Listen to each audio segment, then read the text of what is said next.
Berlin, 1820. A young philosopher makes a decision that will define one of history's strangest intellectual wars. Arthur Schopenhauer schedules his university lectures at precisely the same hour as the most famous philosopher in Germany, Georg Wilhelm Friedrich Hegel. This is not an accident. This is a declaration of war. 5 students show up to Schopenhauer's first lecture. Down the hall, hundreds pack Hegel's auditorium, standing in the aisles, crowding the doorways. Within a semester, Schopenhauer abandons teaching forever, but his hatred only intensifies. For the next 40 years, Schopenhauer will attack Hegel in every book, every essay, every margin note. He calls him a charlatan, a fraud, a philosophical catastrophe. Hegel, meanwhile, never responds, not once. No record exists of Hegel even mentioning Schopenhauer's name. They live in the same city, walk the same streets, inhabit the same intellectual world. They apparently never speak. This non-encounter between two men who never met becomes one of philosophy's most productive feuds. From their silence emerges a debate that shapes the next 2 centuries. Is reality rational or blind? Does history progress or merely repeat? Should we engage with the world or withdraw from it? Is human suffering meaningful or absurd? Hegel sees the universe as rationality unfolding through time. Every war, every revolution, every historical catastrophe serves a purpose in spirit's march towards self-knowledge. We are participants in cosmic self-realization. History has direction. Progress is real. Freedom expands. Understanding grows. Schopenhauer sees the universe as blind will, endlessly creating life only to destroy it. History repeats the same patterns forever. Progress is illusion. What we call love is biological manipulation. What we call civilization is organized violence. Existence itself is the problem, and the only solution is escape. One philosopher tells you that reality makes sense, that your suffering serves larger purposes, that humanity moves towards something better. The other tells you that nothing makes sense, that your suffering is pointless, that humanity is trapped in eternal cycles. Both construct elaborate systems to prove their opposing visions. Both marshal evidence, develop arguments, explain everything. What makes their debate fascinating is that both seem right. The 20th century provides evidence for Hegelian progress. Dramatic reductions in poverty and disease, expansion of human rights, technological marvels, international institutions preventing world wars. The same century provides evidence for Schopenhauerian pessimism, Holocaust, Stalin's purges, 2 world wars, endless violence, environmental destruction, nuclear weapons threatening extinction. Their influence extends far beyond academic philosophy. Marx transforms Hegel's idealism into revolutionary materialism, reshaping global politics. Freud acknowledges Schopenhauer anticipated psychoanalysis. Nietzsche starts as Schopenhauer's disciple before becoming his critic. Wagner creates operas expressing Schopenhauerian philosophy. Existentialists wrestle with both their legacies. The debate continues in contemporary life. Should you participate in flawed political systems while working for reform or minimize engagement with corrupt institutions? Is technological progress making life better or creating new forms of suffering? Does history move toward justice? Or do the same oppressions recur in new forms? Are we becoming more rational and compassionate? Or are we the same violent primates with better weapons? Every generation must choose between Hegelian engagement and Schopenhauerian withdrawal, between optimism about collective progress and pessimism about human nature, between faith in reason and recognition of irrationality. The choice shapes how we live, what we value, where we invest our energy. 2 men who never spoke to each other define terms of a conversation that never ends. One spent his career celebrating the rational state from a comfortable professorship. The other spent his inheritance attacking all institutions while living alone with his poodles. One saw God marching through history. The other saw blind cosmic will creating endless suffering. Neither won the argument because the argument cannot be won. Reality contains both progress and regression, both rationality and chaos, both meaning and absurdity. But understanding their opposing visions clarifies choices we all face. This is the story of philosophy's most productive silence, the debate that emerged from a non-encounter, the war between optimism and pessimism that continues in every domain of contemporary life. This is Hegel versus Schopenhauer, the battle for how we understand reality itself. Berlin, 1820. Georg Wilhelm Friedrich Hegel arrives at the University of Berlin as the most celebrated philosopher in Germany. His lectures pack auditoriums. Students travel from across Europe to hear him speak. The Prussian state has effectively made him its official philosopher. At 50 years old, Hegel stands at the absolute peak of academic power. Meanwhile, a 32-year-old Arthur Schopenhauer watches this triumph with growing resentment. Schopenhauer has just published his major work, The World as Will and Representation, expecting it to revolutionize philosophy. Instead, bookstores return unsold copies. Reviewers ignore it. The philosophical world pays attention only to Hegel. Schopenhauer convinces himself that Hegel's success stems from deliberate obscurity and pandering to the Prussian government. He sees Hegel as a charlatan who wraps simple ideas in impenetrable language to appear profound. Hegel, he believes, tells the state exactly what it wants to hear about history, progress, and the rationality of existing institutions. In 1820, Schopenhauer joins the University of Berlin as a lecturer. He makes a deliberate choice that will define their relationship. He schedules his lectures at exactly the same time as Hegel's. This is not coincidence or necessity. Schopenhauer intends to compete directly, to pull students away from what he considers philosophical fraud. The result is catastrophic for Schopenhauer. 5 students attend his first lecture. Hegel's auditorium overflows. Week after week, Schopenhauer lectures to nearly empty rooms while hundreds gather to hear his rival. After one semester, Schopenhauer abandons his teaching position. He never holds an academic post again. This failure embitters Schopenhauer permanently. For the next 3 decades, until Hegel's death in 1831 and long after, Schopenhauer fills his writings with attacks on the great hoax of philosophy. He calls Hegel a clumsy charlatan and his system a colossal piece of mystification. He accuses Hegel of corrupting an entire generation of German students with meaningless word combinations. The peculiar fact is that Hegel never responds. No record exists of Hegel mentioning Schopenhauer in his lectures or writings. Whether Hegel simply ignored the younger philosopher or never considered him worth addressing remains unknown. This silence arguably wounds Schopenhauer more than any counterattack could have. Their non-relationship becomes one of philosophy's strangest feuds. They lived in the same city, walked the same streets, inhabited the same intellectual world, yet they apparently never spoke. No correspondence exists between them. No record shows them in the same room. What makes this feud philosophically significant is that it transcends personal animosity. Schopenhauer's hatred for Hegel shaped his thinking. He defined his philosophy partly in opposition to Hegelian ideas. Where Hegel saw reason, Schopenhauer insisted on irrationality. Where Hegel found progress, Schopenhauer saw endless repetition. Where Hegel celebrated the march of history, Schopenhauer counseled withdrawal from the world. After Hegel's death from cholera in 1831, Schopenhauer continued his attacks with undiminished vigor. He seemed unable to let the rivalry die. In the 1840s, when revolution swept Europe and Hegelian optimism about historical progress faced its first major challenge, Schopenhauer's philosophy finally began attracting attention. Students disillusioned with promises of rational progress turned to his pessimism. By the time Schopenhauer died in 1860, he had achieved the recognition he craved. His later years brought him fame, translations, disciples, but he never stopped fighting Hegel's ghost. His final writings still contained bitter denunciations of the man who had died nearly 30 years earlier. This strange dance of rivalry and silence, attack and non-response, set the stage for everything that followed. 2 complete visions of reality, 2 total explanations of existence, developed in the same time and place without their creators ever directly engaging. The philosophy that emerged from this absent confrontation would shape Western thought for the next 2 centuries. Arthur Schopenhauer was born in 1788 into wealth. His father, Heinrich Floris Schopenhauer, ran a successful trading firm in Danzig. The family belonged to the merchant patriciate, that class of commercial families who dominated the free cities of northern Germany. Money was never a concern. Heinrich Schopenhauer intended his son to inherit the business and groomed him accordingly. The Schopenhauer household emphasized practical knowledge and cosmopolitan culture. Young Arthur traveled extensively through Europe as a teenager, learning languages and observing different societies. His father arranged for him to spend time in France and England, believing that a successful merchant needed to understand the world beyond Germany. This early exposure to different cultures would later influence Schopenhauer's philosophy, making him one of the first Western philosophers to seriously engage with Eastern thought. Heinrich Schopenhauer died in 1805, likely by suicide, though the family maintained it was an accident. Arthur was 17. The death freed him from the obligation to enter commerce. His mother, Johanna, moved to Weimar and established herself as a successful novelist and salon hostess.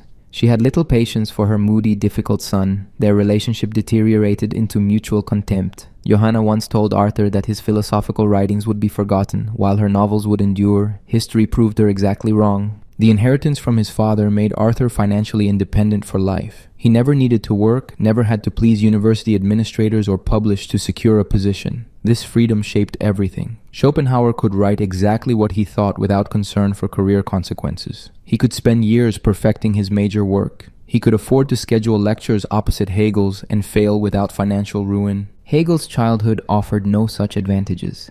Born in 1770 in Stuttgart to a middle-class bureaucratic family, Georg Wilhelm Friedrich Hegel grew up in modest circumstances. His father worked as a revenue officer for the Duke of Württemberg. The family was respectable but not wealthy. Education was Hegel's only path to advancement. Hegel attended the Tübingen Seminary, a theological institute that trained Protestant ministers. He shared a room with Friedrich Hölderlin and Friedrich Schelling, both of whom would become famous, Hölderlin as a poet and Schelling as a philosopher. The three young men discussed philosophy late into the night, read forbidden political texts, and followed news of the French Revolution with excitement. After graduating in 1793, Hegel faced the typical struggle of an educated man without means. He worked as a private tutor in Bern and Frankfurt, teaching children of wealthy families. These were years of intellectual development but also financial precariousness. He depended on the goodwill of employers. He had to be careful about expressing controversial ideas. Hegel's academic career began late. He was 36 when he received his first regular university position in Jena. Even then, the pay was minimal. He supplemented his income by editing a newspaper. When Napoleon's armies occupied Jena in 1806, Hegel lost even this marginal security. He briefly worked as a newspaper editor in Bamberg, then as a school headmaster in Nuremberg. Only in 1816, when Hegel was 46 years old, did he receive a proper professorship at the University of Heidelberg. 2 years later came the call to Berlin. After decades of struggle, Hegel finally achieved security and recognition. These different backgrounds produced different philosophical temperaments. Schopenhauer's independence from institutions made him a radical critic. He owed nothing to the state, the church, or the university system. He could denounce all of them without risk. His pessimism partly reflected the perspective of someone who stood outside the structures that gave most people meaning and purpose. Hegel's philosophy emerged from within institutions. He worked as a tutor, teacher, headmaster, and professor. He understood how institutions functioned and why they mattered. His philosophy sought to explain and justify the role of the state, the university, and organized religion in human development. Critics like Schopenhauer saw this as accommodation to power. Hegel saw it as recognizing reality. Schopenhauer never married, had no children, lived alone with his poodles. He kept pistols by his bedside out of paranoid fear of thieves. He fought a famous lawsuit with a seamstress he pushed down the stairs for talking too loudly outside his door. His life was solitary and defensive. Hegel married at 41 and had 3 children. He maintained friendships with colleagues. He participated in university politics. He belonged to committees. His life was embedded in social institutions. These biographical differences reflected in their philosophies. Schopenhauer's thought centered on individual consciousness and personal salvation. Hegel's philosophy was fundamentally social, concerned with how individuals relate to communities, institutions, and history. The two Germanys they represented, commercial and bureaucratic, individualist and institutional, cosmopolitan and national, would struggle for dominance throughout the 19th century. Neither won completely. The tension between them defined modern German history. At the foundation of Hegel's philosophy lies a single conviction. Reality is rational and rationality is real. This formula, which sounds like empty wordplay, carries profound meaning. Hegel believed that the universe operates according to rational principles and that human reason can ultimately comprehend these principles. History is not chaos. The world is not arbitrary. Everything that exists for a reason that thought can discover. Schopenhauer considered this view absurd. For him, reason is a thin layer over a fundamentally irrational reality. Beneath our rational thoughts, our logical arguments, our scientific theories, lies something that has no reason, no purpose, no plan. Schopenhauer called this underlying reality will, a blind striving that manifests in everything from gravity to human desire. The universe does not make sense because it was never designed to make sense.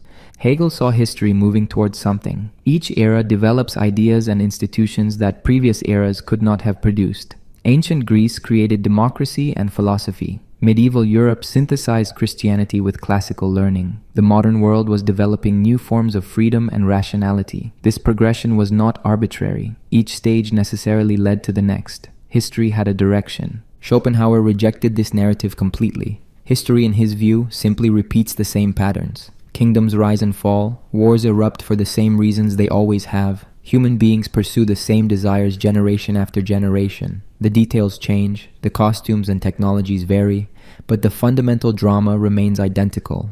Reading ancient history or modern news reveals the same human nature endlessly recycling the same conflicts. For Hegel, contradictions drive progress. When a society develops an idea or institution, this development necessarily produces its opposite. Thesis generates antithesis. The conflict between them produces a synthesis that incorporates elements of both while transcending their limitations.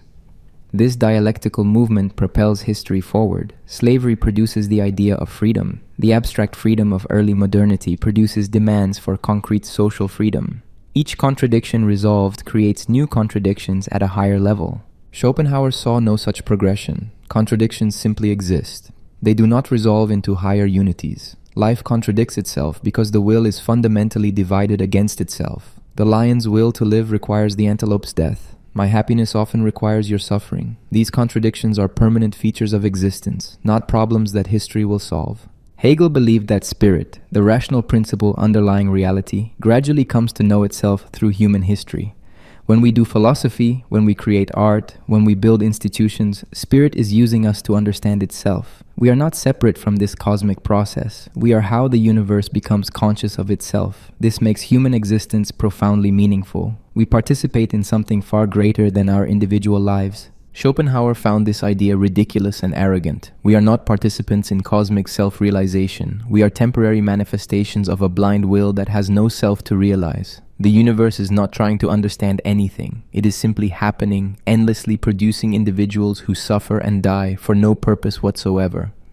Where Hegel saw meaning, Schopenhauer saw suffering. Hegel acknowledged that history involves pain and destruction. He famously called history a slaughter bench, where the happiness of individuals is sacrificed. But this suffering serves a purpose. It is the cost of progress. The pain is real but not meaningless. Schopenhauer argued that suffering has no justification. It serves no higher purpose. The universe does not balance pain with meaning. We suffer because existence itself is structured as endless, unfulfillable desire. We want things. We obtain them and stop wanting them. Then we want other things. This cycle continues until death. Pleasure is merely the temporary absence of pain. Satisfaction is merely the temporary cessation of desire.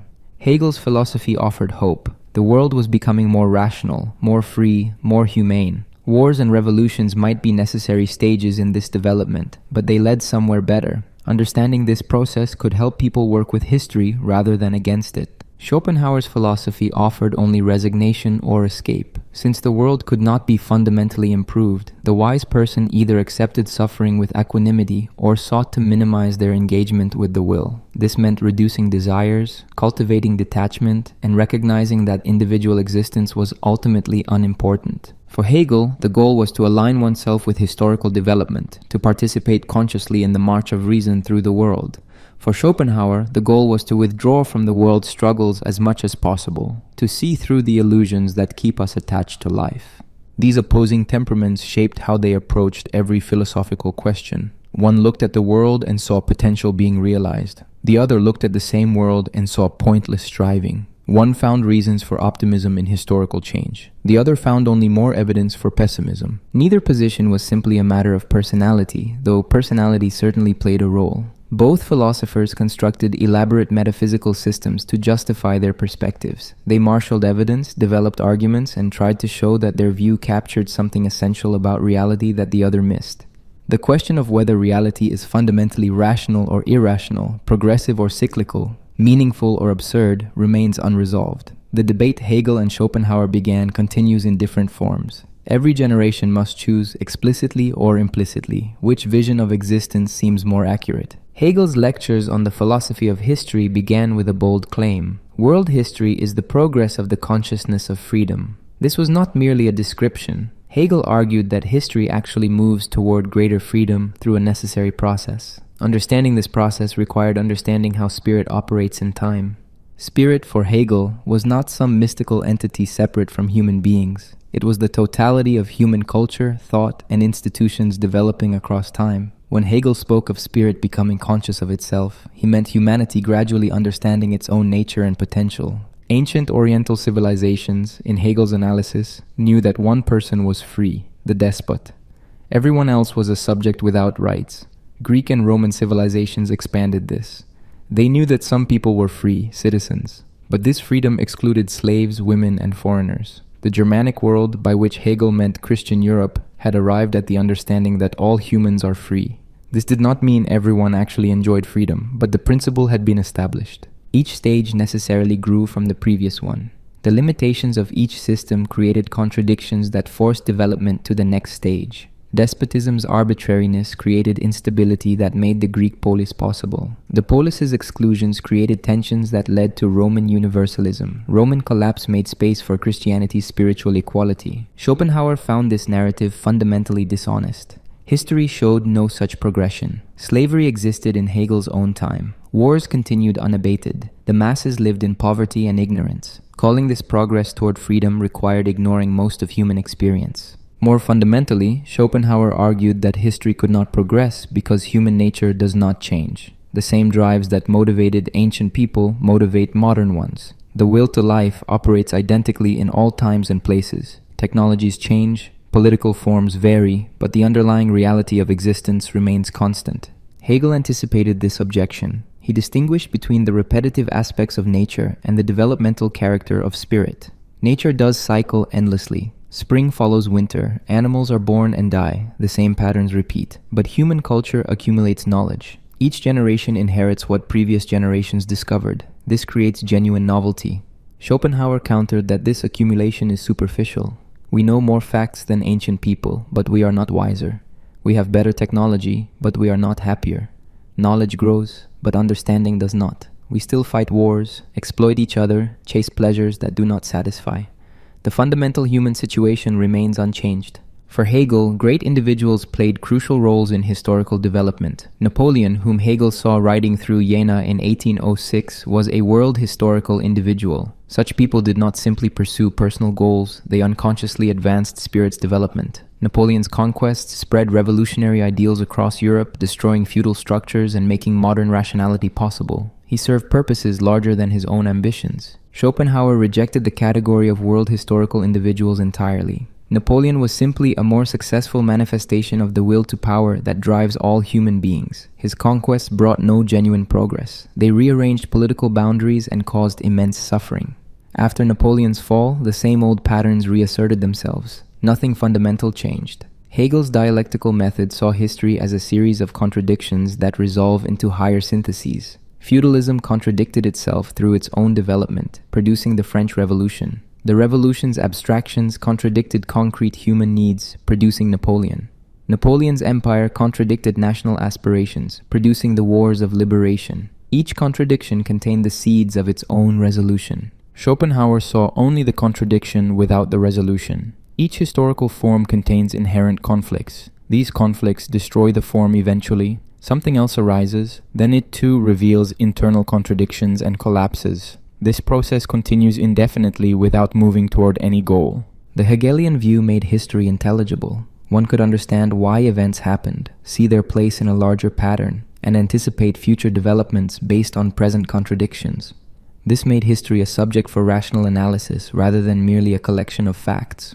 The Schopenhauerian view made history largely pointless to study. One could learn interesting facts about different periods, but these facts revealed no pattern beyond the endless manifestation of the same will. Reading Herodotus or reading the newspaper showed the same human nature in different costumes. Hegel's philosophy implied political engagement. If history progresses through human action, then choosing the right side matters. Supporting rational institutions against irrational traditions helps move history forward.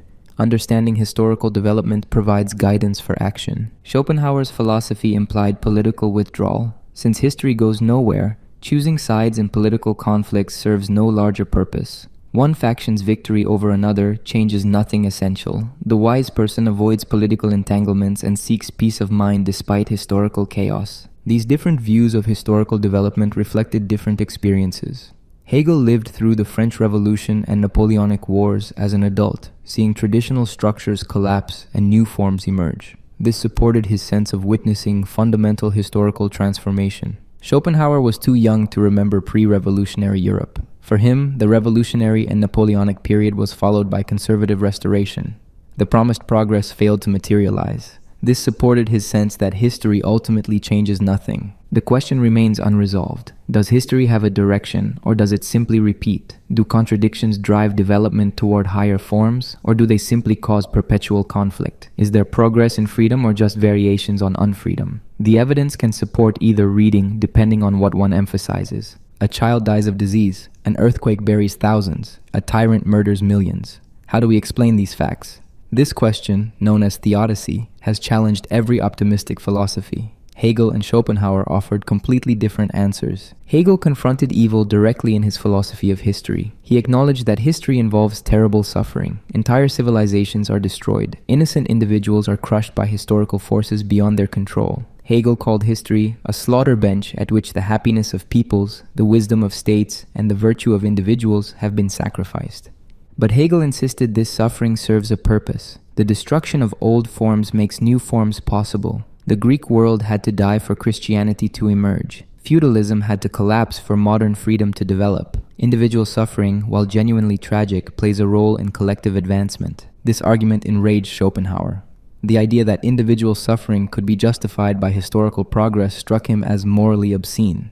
A child's pain is not redeemed because her death somehow contributed to civilization's development. Such reasoning treats individual human beings as mere means to abstract ends. For Schopenhauer, suffering required no complex explanation. It was simply the natural state of existence. Life is structured as desire. Desire is structured as lack. We suffer because we want what we do not have. When we obtain what we want, we briefly stop suffering, then develop new desires. The cycle is endless until death. This suffering is not punishment for sin, not a test of faith, not a necessary stage in development. It is simply what existence is. The will to life creates individuals, gives them unsatisfiable desires, then destroys them. There is no point to this process. It simply happens. Hegel argued that rationality itself contains negativity. To think is to make distinctions, to negate what something is not. This negativity manifests in the world as conflict and destruction. But this is not a flaw in reality. It is how rationality operates. Without negation, without the destruction of inadequate forms, development would be impossible. Schopenhauer saw this as philosophical sophistry. Dressing up suffering in logical categories does not reduce its reality. A person dying in agony is not consoled by knowing their pain represents negativity in spirit self-development. Hegel's abstractions floated far above actual human experience. The natural world presented both philosophers with evidence. Hegel pointed to the beauty and order in nature, the remarkable way organisms were adapted to their environments, the progress from simpler to more complex life forms. Nature showed rationality at work. Schopenhauer pointed to nature's cruelty. Animals devour each other, parasites torture their hosts, natural disasters destroy indiscriminately. Nature reveals the will's blindness, creating endless life only to destroy it in equally endless death. Hegel's treatment of animal suffering was brief and unsatisfying. Animals, he argued, lacked the self-consciousness that would make suffering truly meaningful. They existed as moments in nature's development but had no individual significance. Schopenhauer devoted considerable attention to animal suffering. For him, the fact that animals suffer exactly like humans undermined any philosophy that justified suffering through reference to moral development or spiritual advancement. Animals could not develop morally or spiritually, yet they suffered intensely. This proved suffering required no justification. It simply was. Human evil posed a particular problem. How could rational development produce Hitler or Stalin? Hegel's answer involved distinguishing the cunning of reason from individual intentions. Evil people might achieve power, but reason uses even their evil actions to advance historical development. The French Revolution's terror was horrible, but it destroyed institutions that blocked progress. Schopenhauer found this morally repugnant. It made reason complicit in evil. If reason uses evil actions, then reason itself becomes evil. Better to admit that evil exists because the will is fundamentally selfish. Each manifestation of will seeks its own advantage at others' expense. This produces conflict and cruelty as natural consequences. The question of innocent suffering particularly divided them. A baby dies of cancer. Hegel's system struggled to explain this. The child contributed nothing to historical development. The death served no rational purpose, yet Hegel's commitment to rationality required finding meaning somewhere. Schopenhauer had no such difficulty. The child's suffering required no explanation beyond the fact that the will creates life that suffers. The suffering is meaningless, unjustified, and inevitable.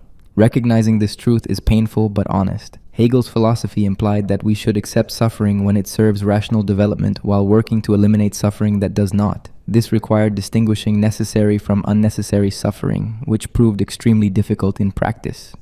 Schopenhauer's philosophy implied that we should minimize suffering wherever possible, since no suffering serves any ultimate purpose. Compassion becomes the fundamental moral response because we recognize that all beings suffer the same purposeless existence. The Holocaust became a test case for both philosophies decades after their deaths. Could the murder of 6 million Jews serve any rational purpose in historical development? Hegel's defenders argued that the question was obscene, that Hegel never intended his philosophy to justify such evil, but the question exposed vulnerabilities in any philosophy that treats individual suffering as potentially meaningful within a larger rational pattern. Schopenhauer's philosophy at least avoided this trap. No genocide could be rationalized as serving historical progress because history itself progresses nowhere. Evil remains evil, suffering remains suffering, without any redemptive possibility. Yet Schopenhauer's view offered cold comfort. If suffering has no meaning, if it serves no purpose, if it simply is the nature of existence, then we confront an absurd universe. We are trapped in pointless pain until death releases us. Neither philosopher provided an emotionally satisfying answer to evil and suffering. Hegel's rationalism seemed to trivialize individual pain. Schopenhauer's pessimism seemed to make pain inescapable and meaningless. The question remains as it was: how should we understand suffering in a world that contains it so abundantly? Hegel dedicated enormous effort to analyzing freedom. For him, freedom was not simply doing whatever one wants. True freedom meant understanding necessity and acting in accordance with it. This paradoxical formulation captured something essential about human existence. A person ignorant of physical laws is not free to build a bridge. They might want to build one, might try, but without understanding structural engineering, gravity, and materials, they will fail. A person who understands these necessary laws can successfully build a bridge. Knowledge of necessity enables freedom. Hegel extended this insight to human society. Understanding the necessary structure of institutions allows rational participation in them. A citizen who understands how laws function, how political systems work, how history develops, is freer than someone who lacks this understanding. Freedom increases with knowledge. Schopenhauer rejected this entire framework. For him, talk of freedom through understanding necessity was contradiction in terms. Either we are free or we are determined by necessity. Hegel's attempt to combine them simply confused the issue. Schopenhauer's position was stark. Human beings have no free will whatsoever. Our actions are completely determined by our character and circumstances. We believe we choose freely, but this belief is an illusion. Given who we are and the situation we face, we could not have acted otherwise than we did. Hegel would have found this view incoherent. If we are completely determined, how can we gain knowledge? How can we change our understanding? How can philosophy itself be possible?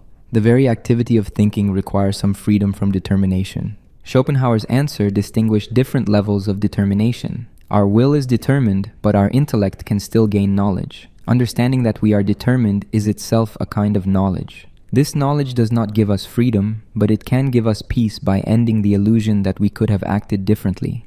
For Hegel, historical development expanded freedom. Ancient despotisms allowed freedom only to the ruler. Greek democracy expanded freedom to citizens. Modern states were learning to guarantee freedom to all individuals. This progression was not complete, but it moved in a definite direction. Schopenhauer saw no such expansion. Ancient people were as determined as modern ones. Having more legal rights does not make someone's will free. A modern citizen acts according to their character and motives exactly as an ancient slave did. The form of determination changes, but determination itself remains absolute. Hegel analyzed freedom at multiple levels: abstract freedom, moral freedom, and ethical freedom. Abstract freedom is the bare capacity to choose. Moral freedom is choosing according to universal principles. Ethical freedom is participating in rational institutions. Only the highest level constitutes genuine freedom. Schopenhauer collapsed these distinctions. All are illusory because the will itself is not free. We can analyze different types of action, but none are free in the sense of being undetermined. Character is destiny, and character is not chosen.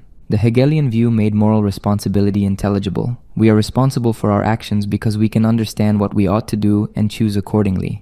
Moral development consists of expanding this understanding and strengthening our capacity to act on it. The Schopenhauerian view seemingly eliminated moral responsibility. If we cannot choose otherwise, how can we be held responsible? Schopenhauer answered that responsibility is itself a form of determination. We hold people responsible to influence future behavior, not because they could have acted differently in the past.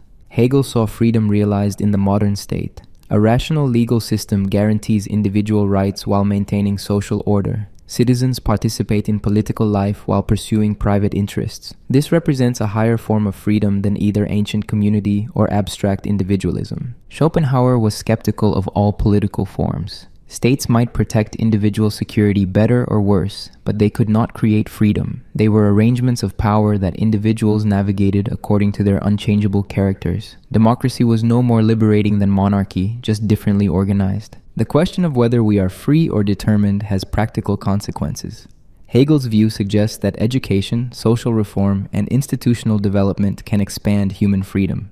We can create conditions where people understand themselves and their world better, enabling more rational action. Schopenhauer's view suggests that such projects are largely futile. People will act according to their natures regardless of education or institutions. We can rearrange external conditions, but internal determination remains unchanged. Hegel's concept of freedom required participation in shared life. Freedom was not isolation, but belonging to rational institutions. A person integrated into family, civil society, and state was freer than a hermit, precisely because integration allowed for more developed self-understanding and action. Schopenhauer's philosophy implied withdrawal. Since engagement with the world's struggles could not make us free and only bound us more tightly to the will's endless striving, wisdom consisted in minimizing engagement. The freer person was indeed the hermit who had detached from worldly concerns. Modern neuroscience has seemingly sided with Schopenhauer. Brain imaging shows that decisions begin unconsciously before we become aware of choosing. This suggests our sense of free will is indeed an illusion, just as Schopenhauer claimed. Yet the Hegelian response remains available. Even if individual decisions are determined, the framework within which we make decisions can expand or contract. Creating institutions that allow rational self-determination might not give us metaphysical freedom, but it provides something practically valuable: the ability to live according to reasons we can endorse upon reflection. The debate continues in different vocabulary. Compatibilists echo Hegel in arguing that freedom and determination can coexist. Hard determinists echo Schopenhauer in denying freedom entirely. The fundamental question remains: are we authors of our lives, or are we characters in a story written by forces beyond our control? Hegel placed art in a precise location within his philosophical system. Art was one of three ways that absolute spirit comes to know itself, along with religion and philosophy.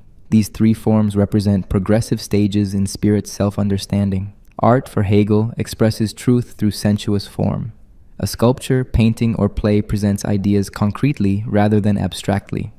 The ancient Greeks achieved perfect unity between idea and form in their sculptures. The human body became the adequate expression of divine beauty and rationality. But art has limitations. Because it depends on particular sensuous forms, it cannot capture truth completely. A statue of Zeus presents divinity, but it remains a particular object. It cannot express the universal character of divinity itself. Religion advances beyond art by representing truth through stories and symbols rather than physical objects. Christianity's narratives of incarnation, sacrifice, and redemption express deeper truths than Greek sculpture could capture. But religion still presents truth in pictorial form, not yet as pure concept. Philosophy represents the highest stage. It expresses truth in the form of pure thinking, without dependence on sensuous objects or pictorial representations. What art and religion gesture toward, philosophy states directly. This hierarchy had a controversial implication. Art was a thing of the past. Hegel suggested that art had reached its peak in ancient Greece. Modern art could be excellent, but it could not serve the function that Greek art served because we now have religion and philosophy to express truth more adequately. Schopenhauer placed art far higher. For him, art was not a preliminary stage surpassed by philosophy. Art provided something philosophy could never achieve: direct perception of the will's deepest nature. When we experience great art, according to Schopenhauer, we temporarily escape the normal mode of perception. Ordinarily, we perceive things in relation to our desires. We see food as potential satisfaction, another person as potential ally or threat, objects as useful or useless. This utilitarian perception keeps us trapped in the will's endless striving. Aesthetic perception is different. When genuinely absorbed in a painting, sculpture, or landscape, we perceive without desire. We are not thinking about using what we see. We simply observe. This disinterested perception allows us to see things as they are in themselves, not as they relate to our wants. Art, for Schopenhauer, provides temporary salvation from suffering. During aesthetic experience, we stop desiring. Without desire, there is no suffering. The peace that great art brings is not intellectual understanding but actual relief from the will's torments. Hegel would have found this view mystical and unclear. How can perception without concepts reveal truth? How can art provide salvation? Salvation from what and into what? Schopenhauer's account seemed to rest on intuitions that philosophy should articulate clearly, not simply assert. Different art forms held different significance for each philosopher. Hegel traced art's development from architecture to sculpture, to painting, to music, to poetry. Each form progressively freed content from material limitations. Poetry was the highest art because words are the most spiritual medium. Schopenhauer ranked arts by their relationship to the will. Architecture expressed the will's lowest grades of objectification, the blind striving of gravity and resistance. Sculpture and painting moved higher, representing plant and animal life. Music stood completely apart and highest. Music, for Schopenhauer, did not represent the will's objectification at all. Music directly expressed the will itself. The bass line represented the will's lowest levels, the harmony its middle ranges, the melody its highest aspirations. A symphony captured the entire structure of reality without representing any particular thing.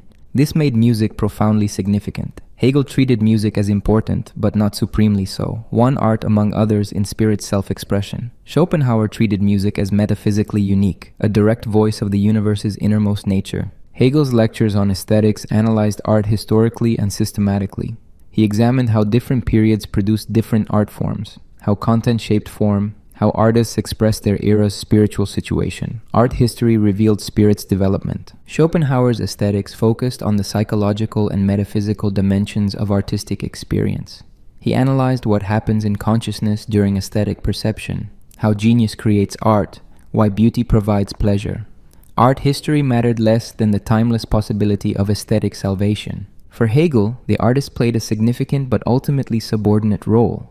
Great artists expressed their era's spirit in sensuous form, but they were vehicles for something larger than themselves. Understanding what an artwork meant required understanding its historical and cultural context. For Schopenhauer, genius was central. The artist possessed unusual capacity for disinterested perception. While ordinary people perceived the world through the lens of will and desire, the genius could perceive pure ideas. This capacity made artistic creation possible. Hegel's approach made art criticism and interpretation essential. Since artworks expressed historical and spiritual content, understanding them required analysis. What did this painting reveal about its era? How did this poem reflect spirit's development? Schopenhauer's approach made interpretation less important than experience. Analyzing an artwork intellectually was different from, and less valuable than, experiencing it aesthetically. Criticism could enhance appreciation, but could not replace the direct encounter with beauty. Modern art posed problems for both views. Hegel's claim that art was essentially over seemed obviously wrong, as the 19th century produced romantic and later modern art.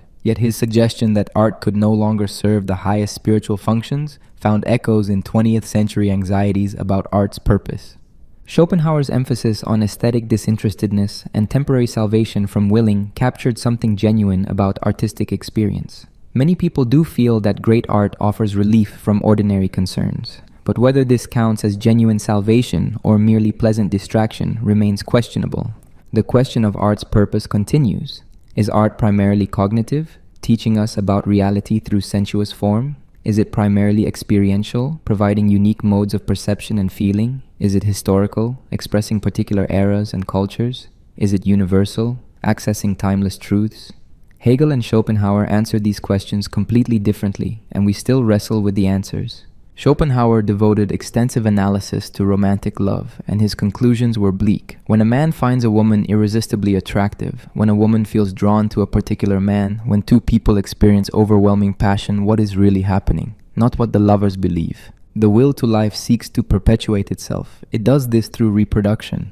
But the will cannot simply command individuals to reproduce with whoever is available. The quality of offspring matters. So the will creates an elaborate illusion, romantic love. Each person carries a particular genetic makeup. The will drives them to find partners whose characteristics will complement their own weaknesses and produce superior offspring. A man with a weak chin finds women with strong chins attractive. A woman of small stature is drawn to tall men. These preferences seem personal and mysterious. They are actually the will manipulating individuals to serve reproduction. The intensity of romantic passion reflects the importance of the potential offspring. A perfect genetic match creates overwhelming attraction. The lovers feel they have found their soulmate, the one person meant for them. This feeling is real, but its source is not spiritual connection. It is biological optimization. Schopenhauer observed that romantic passion fades after reproduction, or when reproduction becomes impossible. The man who would have died for his beloved becomes indifferent. The woman who felt cosmic connection finds her partner ordinary.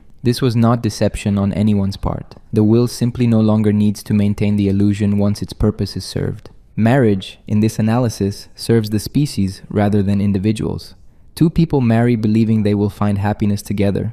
Often they discover incompatibility, frustration, resentment, but by then children exist. The will has achieved its goal. The individual happiness of the parents is irrelevant. Hegel approached love completely differently. For him, love represented an important stage in ethical life. In romantic love, two individuals recognize themselves in each other. This mutual recognition creates a unity that transcends both individuals while preserving their distinctness. Marriage transformed this immediate feeling into an ethical institution. The wedding ceremony marked the transition from natural attraction to social bond. Within marriage, love gained objective existence. It was no longer merely subjective feeling, but recognized social reality. Family life constituted the first stage of ethical life in Hegel's system. In the family, individuals existed in immediate unity. Children were raised, property was shared, members cared for each other without calculation. This unity was limited and particular, but it was genuine. Schopenhauer would have found this romanticization of marriage absurd. Hegel himself married late at 41 to a woman 20 years younger. The marriage produced children and apparently satisfied conventional expectations. But Hegel's philosophical celebration of marriage said nothing about the actual biological manipulation underlying it. Sexual desire for Schopenhauer was the will at its most powerful and most deceptive. People imagine that satisfying sexual desire will bring happiness. They pursue sexual conquests, affairs, new partners. Each conquest brings brief satisfaction followed by renewed desire. The cycle never ends because its purpose is not individual happiness but species continuation. Hegel analyzed sexual difference as part of spirit's necessary structure. Men embodied the principle of universality and worked in public life. Women embodied particularity and maintained the family's private sphere. This division was not cultural accident but reflected natural differences that ethical life should recognize. Schopenhauer agreed that men and women differed fundamentally but drew different conclusions. Women existed primarily as instruments of reproduction. Nature made them attractive to men and gave them maternal instincts because these traits served reproduction. Their intellectual capacities were limited because the will needed them for breeding, not thinking. This misogyny reflected Schopenhauer's personal bitterness and the prejudices of his era, but it also followed from his philosophical premises. If the will's primary goal is reproduction, and if women's bodies are structured for reproduction more completely than men's, then women's entire existence serves this biological imperative. Hegel's view of women was also limited by his time but operated differently. Women were not merely reproductive instruments, but participants in ethical life. Their role in the family was essential to society's structure. Without families to produce and raise children, civil society and the state could not exist. Both philosophers ignored or minimized same-sex desire. Hegel's system required biological reproduction to explain the family's role. Schopenhauer's analysis assumed heterosexual attraction served reproductive purposes. Neither seriously considered that sexual desire might exist apart from reproduction. Schopenhauer noticed that sexual desire persists beyond reproductive years and in sterile individuals. This should have complicated his theory. If desire exists where reproduction is impossible, perhaps desire serves purposes beyond reproduction. But Schopenhauer explained these cases as the will making mistakes or continuing patterns that usually serve reproduction. Hegel's treatment of desire remained more abstract. Desire was a moment in consciousness's development, a stage where the subject sought satisfaction in external objects. Sexual desire was one form among others. Hegel did not dwell on sexuality's details, treating it as a lower-level phenomenon that ethical life transformed and regulated. The question of whether love is genuine or illusory divided them completely. For Hegel, love was real. The unity that lovers experienced was actual, not deceptive. Marriage institutionalized this unity and made it the foundation of ethical life. Love mattered profoundly. For Schopenhauer, romantic love was the will's most successful illusion. What lovers called love was genetic compatibility creating attraction. The feelings were real in the sense of being genuinely felt, but their apparent meaning was false. Love promised transcendence but delivered only reproduction and disappointment. Schopenhauer's pessimism about love contained one exception: compassion. When people felt genuine concern for others' suffering, when they acted to relieve pain without seeking personal advantage, this reflected insight into reality's true nature. All individuals are manifestations of one will. Recognizing this produces compassion. But compassion was fundamentally different from romantic love. Compassion recognized shared suffering. Love promised shared happiness. Compassion led to renunciation. Love led to attachment. Compassion was wisdom. Love was illusion. Hegel integrated love into a larger ethical framework. Love within marriage supported family life. Families produced citizens. Citizens participated in the state. Love served human communities' rational development. Schopenhauer saw love as one more trap. It bound individuals to life through the strongest attachments. Parents' love for children ensured continued care and thus species survival. This love felt sacred and beautiful. It was actually the will ensuring its own perpetuation. Modern biology has partially confirmed Schopenhauer's analysis. We now understand that attraction involves genetic compatibility, that hormones drive bonding, that evolution shaped human mating behavior. The idea that love is just chemistry echoes Schopenhauer's reductionism. Yet Hegel's insistence that love has genuine meaning also persists. Even if love has biological bases, the experience of loving and being loved shapes human existence profoundly. Reducing this experience to genetic imperatives seems to miss something essential. The tension remains unresolved. Is love a beautiful illusion that serves biological purposes, or is it a genuine recognition of another person that creates real ethical bonds? The question matters because how we answer it shapes how we understand our most intimate relationships. Hegel's philosophy of the state stands as his most controversial legacy. He described the state as the march of God through the world and the actuality of the ethical idea. These formulations have been read as either profound insights or dangerous glorifications of political power. For Hegel, the state represented the highest achievement of objective spirit. In the state, individual freedom and universal law achieved unity. A rational state guaranteed individual rights while maintaining social order. Citizens participated in political life while pursuing private interests. This synthesis transcended both ancient communalism and modern individualism. The state was not simply a necessary evil or protective mechanism. It was the ethical substance in which individuals found their deepest identity. A person was fully realized only as a citizen of a rational state. Outside political community, human beings remained abstract and incomplete. Schopenhauer found this view appalling. The state was simply organized violence. It existed to prevent greater violence through the threat of punishment. This protective function was useful, even necessary, but it deserved no philosophical celebration. States emerged from conquest and domination, not rational development. One group imposed its will on others through force. Over time, this domination acquired legal forms and ideological justifications. But beneath the laws and theories remained simple coercion. Hegel distinguished sharply between state and civil society. Civil society was the realm of economic activity, private interests, and individual rights. The state was the realm of universal interests and collective self-determination. Confusing these two spheres led to fundamental misunderstandings. In civil society, individuals pursued personal advantage. They worked, traded, competed, formed associations. This sphere had its own rationality, which Adam Smith and political economy had begun analyzing. But civil society alone was not self-sufficient. It required the state to maintain legal frameworks and provide public goods. Schopenhauer made no such distinction. Political organization existed at one level: control of violence. Whether this control happened through monarchy, aristocracy, or democracy made little practical difference. Some forms might control violence more effectively than others, but all were essentially the same mechanism. Hegel's analysis of political forms was more nuanced. He examined monarchy, aristocracy, and democracy as different ways of organizing political life. Each had advantages and limitations. The rational state would combine elements of all three: monarchical unity, aristocratic expertise, and democratic participation. The Prussian monarchy that employed Hegel approximated this ideal in his view. It provided stable governance while allowing considerable individual freedom. The bureaucracy was professional and educated. The legal system protected property and personal rights. This was not perfect freedom, but it represented historical progress. Schopenhauer saw the same Prussian state as a police apparatus that censored thought, restricted speech, and maintained order through intimidation. Hegel's celebration of it reflected his position as a state employee, not philosophical insight. Philosophers who depended on state salaries naturally praised the state. This accusation of bias had force. Hegel did depend on Prussian employment. He did avoid criticizing the government directly, but his defenders argued that dependence did not automatically invalidate his analysis. Understanding the state's rational functions did not require sycophancy. War presented both philosophers with a crucial test case. Hegel argued that war had an ethical dimension. It prevented civil society from becoming stagnant. It called individuals beyond private concerns to collective sacrifice. It tested a people's spiritual health. This did not mean Hegel glorified war or wanted constant conflict, but he rejected the liberal hope that perpetual peace would emerge from commercial interdependence.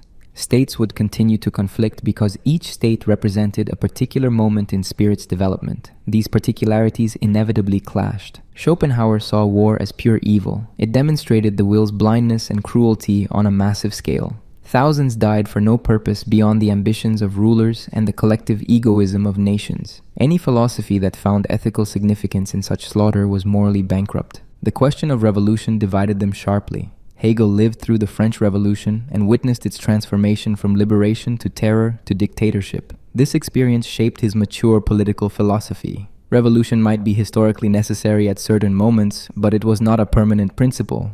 A rational state evolved gradually through institutional reform. Sudden ruptures destroyed continuity and unleashed forces that reason could not control. The terror demonstrated what happened when abstract principles confronted concrete society without institutional mediation. Schopenhauer cared little about revolution one way or another. Replacing one government with another changed nothing fundamental. Different people would wield the same power, the same human nature would produce the same oppressions. Revolution was noise and violence signifying nothing.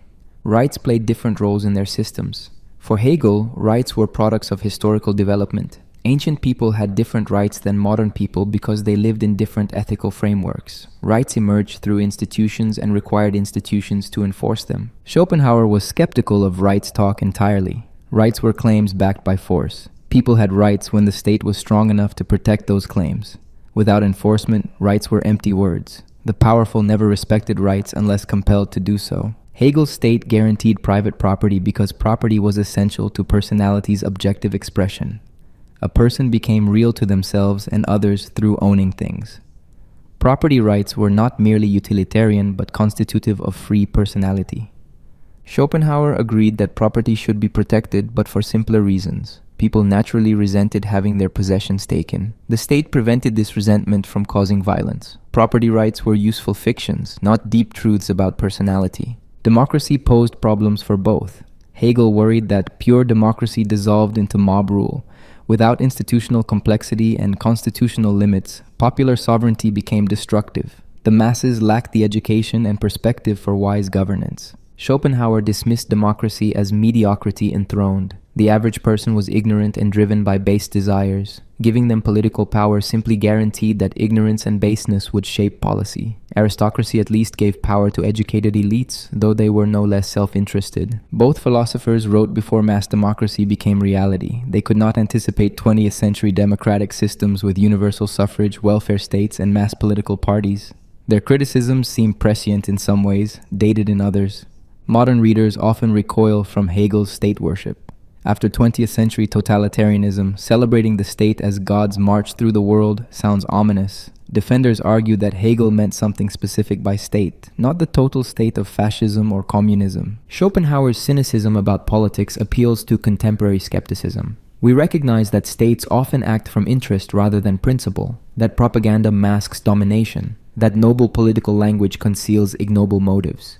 His pessimism seems realistic. Yet complete political withdrawal, which Schopenhauer's philosophy implied, abandons the field to the worst actors. If all politics is equally pointless, why resist tyranny? Why support reform? Schopenhauer's philosophy provided no grounds for preferring better political arrangements to worse ones. The question remains, is the state a necessary framework for human flourishing, or is it simply organized coercion that we tolerate because the alternative is worse? Both positions contain truth. The challenge is determining which truth matters more. In 1813, Schopenhauer encountered a book that changed his philosophy, the Upnekhat, a Latin translation of Persian translations of the Upanishads. He was 25 years old and still developing his system. This encounter with Indian thought shaped everything that followed. Schopenhauer read the book with mounting excitement. Here was a philosophy that treated the phenomenal world as illusion, that saw individual existence as ultimately unreal, that counseled renunciation of desire. These ideas resonated with conclusions he had reached independently. He began incorporating Eastern concepts into his work. The Hindu concept of Maya, the veil of illusion, corresponded to his distinction between representation and will. The Buddhist emphasis on suffering aligned with his pessimism. The goal of nirvana paralleled his ideal of will denial. Schopenhauer became the first major Western philosopher to seriously engage with Asian philosophy. He kept a statue of the Buddha on his desk. He claimed that his philosophy simply expressed in Western terms what the Upanishads and Buddhist texts had taught for millennia. Hegel knew of Eastern philosophy through various sources but dismissed it as preliminary. Indian and Chinese thought represented early stages in spirit's development. These cultures had achieved important insights but remained trapped in immediate unity with nature. They lacked the capacity for self-conscious reflection that Greek philosophy initiated. For Hegel, philosophy proper began in ancient Greece. The Greeks discovered that thought could examine itself, that reason could analyze its own operations. This self-reflexive capacity was essential to philosophy. Eastern thought, whatever its wisdom, remained pre-philosophical. This Eurocentric view reflected Hegel's limited and often inaccurate knowledge of Asian traditions. He worked from secondary sources and missionary accounts. He did not read Sanskrit or Chinese. His judgments rested on inadequate information.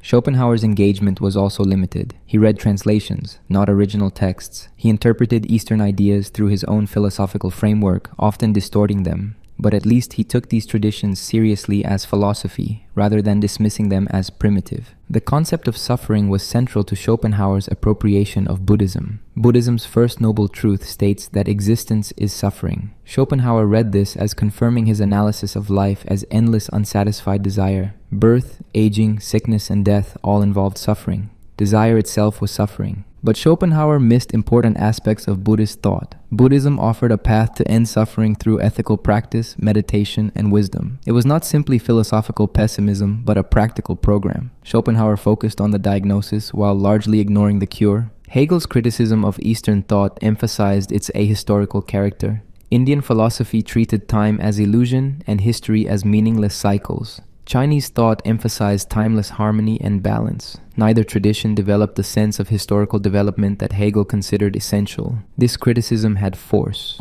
Classical Indian and Chinese philosophies generally did not see history as progressive. They looked to ancient golden ages rather than future improvement. The idea that time moved towards something better was distinctively Western, or at least distinctively modern Western. Schopenhauer considered this a feature, not a bug. The Eastern view that history was cyclical and ultimately meaningless was correct.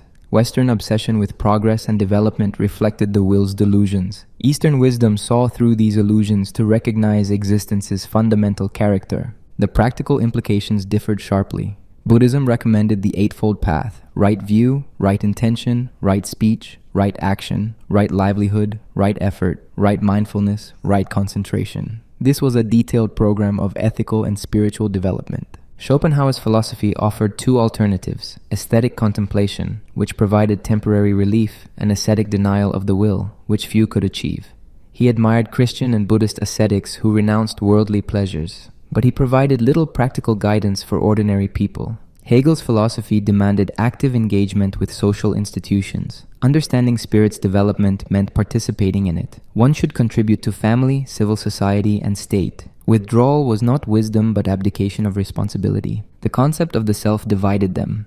Buddhism taught anatman, no self. What we call the self is actually a temporary collection of physical and mental processes. There is no permanent, unchanging soul or ego. This doctrine aimed to liberate people from attachment to illusory selfhood. Schopenhauer adapted this idea into his metaphysics. Individual existence was indeed illusory. All individuals were temporary manifestations of one will. Recognizing this could reduce selfish attachment. But Schopenhauer retained the Western concept of individual consciousness, even while denying its ultimate reality. Hegel rejected the no-self doctrine completely. The self was real and developed through history. Consciousness was not illusion, but the highest form of reality. The goal was not to dissolve the self, but to develop it to full self-consciousness. Meditation practices presented a point of contact. Schopenhauer valued contemplative states where willing ceased temporarily. This resembled meditative absorption. Through concentrated attention, one could quiet the restless will and achieve peace. Hegel had no interest in meditation. Peace came through comprehension, not contemplative states. Understanding the rational structure of reality brought satisfaction. This was active thinking, not passive absorption. Reincarnation appeared in Schopenhauer's thought in modified form. He could not accept literal reincarnation of individual souls since individuals were illusory, but the will endlessly created new individuals. In this sense, the will reincarnated constantly. Death destroyed the individual, but not the will that produced that individual. Hegel treated reincarnation as primitive mythology. Spirit developed through history, not through individual souls migrating between bodies. The march of spirit used individual lives but was not reducible to them. Modern scholarship on comparative philosophy owes something to Schopenhauer despite his limitations.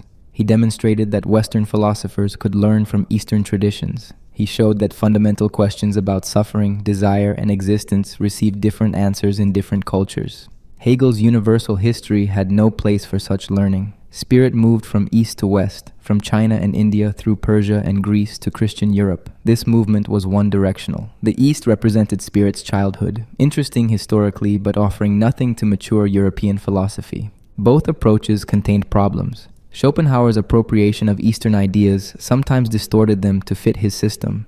Hegel's dismissal of Eastern thought as primitive reflected ignorance and prejudice. Neither achieved genuine dialogue between traditions. The contemporary question remains, can philosophical traditions from different cultures genuinely engage with each other, or do fundamental differences in assumptions prevent real communication?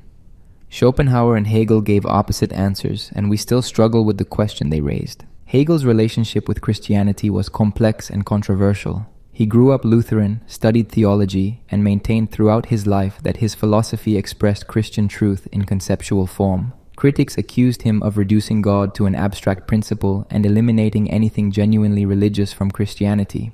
For Hegel, God was not a being separate from the world. God was spirit realizing itself through the world and through human history. The traditional distinction between creator and creation was preliminary, a stage that philosophy had to transcend. Christianity's doctrine of incarnation contained profound truth. God becoming human in Christ represented the unity of divine and human, infinite and finite, universal and particular. But this truth needed to be understood philosophically, not merely pictorially. The death of Christ had particular significance. God dies. The infinite enters finitude completely, experiencing even death. This negation was necessary for spirit's full self-realization. Resurrection represented spirit's triumph over this negation, preserving human existence within divine life. Schopenhauer found Hegel's theology absurd. It was neither Christianity nor honest philosophy, but confused word games that satisfied no one. Real Christianity taught that the world was fallen, that human nature was corrupt, that salvation required divine grace.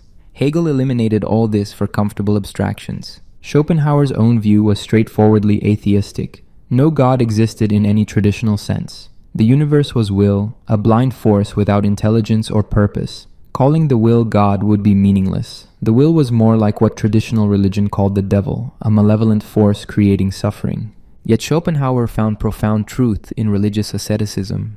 Christian saints who renounced worldly pleasures, Buddhist monks who meditated away desire, Hindu sannyasis who withdrew from life, all had achieved genuine insight. They recognized that existence itself was the problem and sought escape through will denial. This created a paradox. Religion's metaphysics was false, but its highest practitioners achieved truth. The explanation was that ascetics intuitively grasped what philosophy could demonstrate rationally. They did not need correct theology. They needed only to see through the will's illusions. Hegel argued that religion expressed truth in the form of representation, not concept. The stories of creation, fall, redemption, and judgment presented philosophical truths pictorially. Philosophy's task was to extract conceptual content from religious imagery. This meant that religious narratives were not literally true. Adam and Eve did not exist as historical individuals, but the story of the fall expressed humanity's separation from immediate unity with nature and the pain this separation involved. Read philosophically, the story was profound. Schopenhauer rejected this allegorical approach. Either religious claims were true or false. Christianity claimed God created the world, performed miracles, rose from death. These were factual claims. Reinterpreting them as symbols when they proved false was intellectual dishonesty. The problem of evil challenged both positions. If God is good and powerful, why does suffering exist? Christianity struggled with this question for centuries. Various answers emerged. Evil results from human free will. Evil is absence of good rather than positive reality. Evil serves larger purposes we cannot understand. Hegel's answer involved dialectical necessity. Evil was real but necessary for good to exist. Spirit's development required negation. The existence of evil made possible higher forms of good that could not exist otherwise. The synthesis transcended both good and evil as abstract opposites. Schopenhauer saw no such resolution. Evil was simply the will in operation. The will created beings that suffered. This was not justified by any higher good, it simply was. The universe was fundamentally evil in the sense that existence itself meant suffering. Prayer made no sense in either system, though for different reasons. For Hegel, God was not a being who listened to requests. Spirit developed through necessary processes that individual prayers could not alter. Prayer might have subjective value as meditation on the divine, but it could not change objective reality. For Schopenhauer, there was no one to pray to. The will was unconscious. Asking the will to help you was like asking gravity to suspend itself. The universe operated mechanically according to causation. Prayer was superstition. Immortality, traditional Christianity's great promise, received different treatments. Hegel argued that individual personality dissolved into spirit's larger life. What persisted was not the individual, but spirit itself. This was a kind of immortality, but not personal survival after death. Schopenhauer offered something similar despite his atheism. The individual perished completely at death, but the will that created that individual remained. In this impersonal sense, something continued. Death destroyed the particular while leaving the universal untouched. Neither view provided comfort to people hoping for personal afterlife. Hegel's absorption into spirit and Schopenhauer's dissolution into the will both meant the end of individual consciousness. Traditional religious hope for reunion with loved ones in heaven had no place in either philosophy. Miracles were impossible in both systems. Hegel's universe operated through rational necessity. Violations of natural law contradicted this rationality. What appeared miraculous reflected ignorance of causes, not supernatural intervention. Schopenhauer agreed completely. Natural law was exceptionless. Causation operated uniformly. No will, divine or otherwise, could suspend these principles.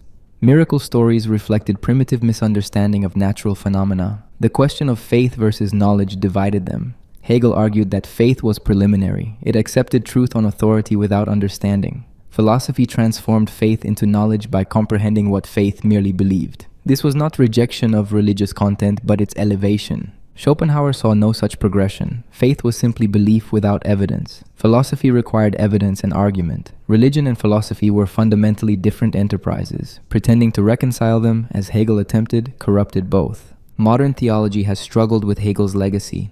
Some theologians embraced his approach, attempting to express Christian truth in contemporary philosophical terms. Others rejected it as reducing God to abstract principle and eliminating genuine transcendence. Schopenhauer's atheism influenced later thinkers who retained religious sensibilities while rejecting traditional God concepts. His emphasis on compassion and renunciation resonated with aspects of religious ethics, even while denying religious metaphysics.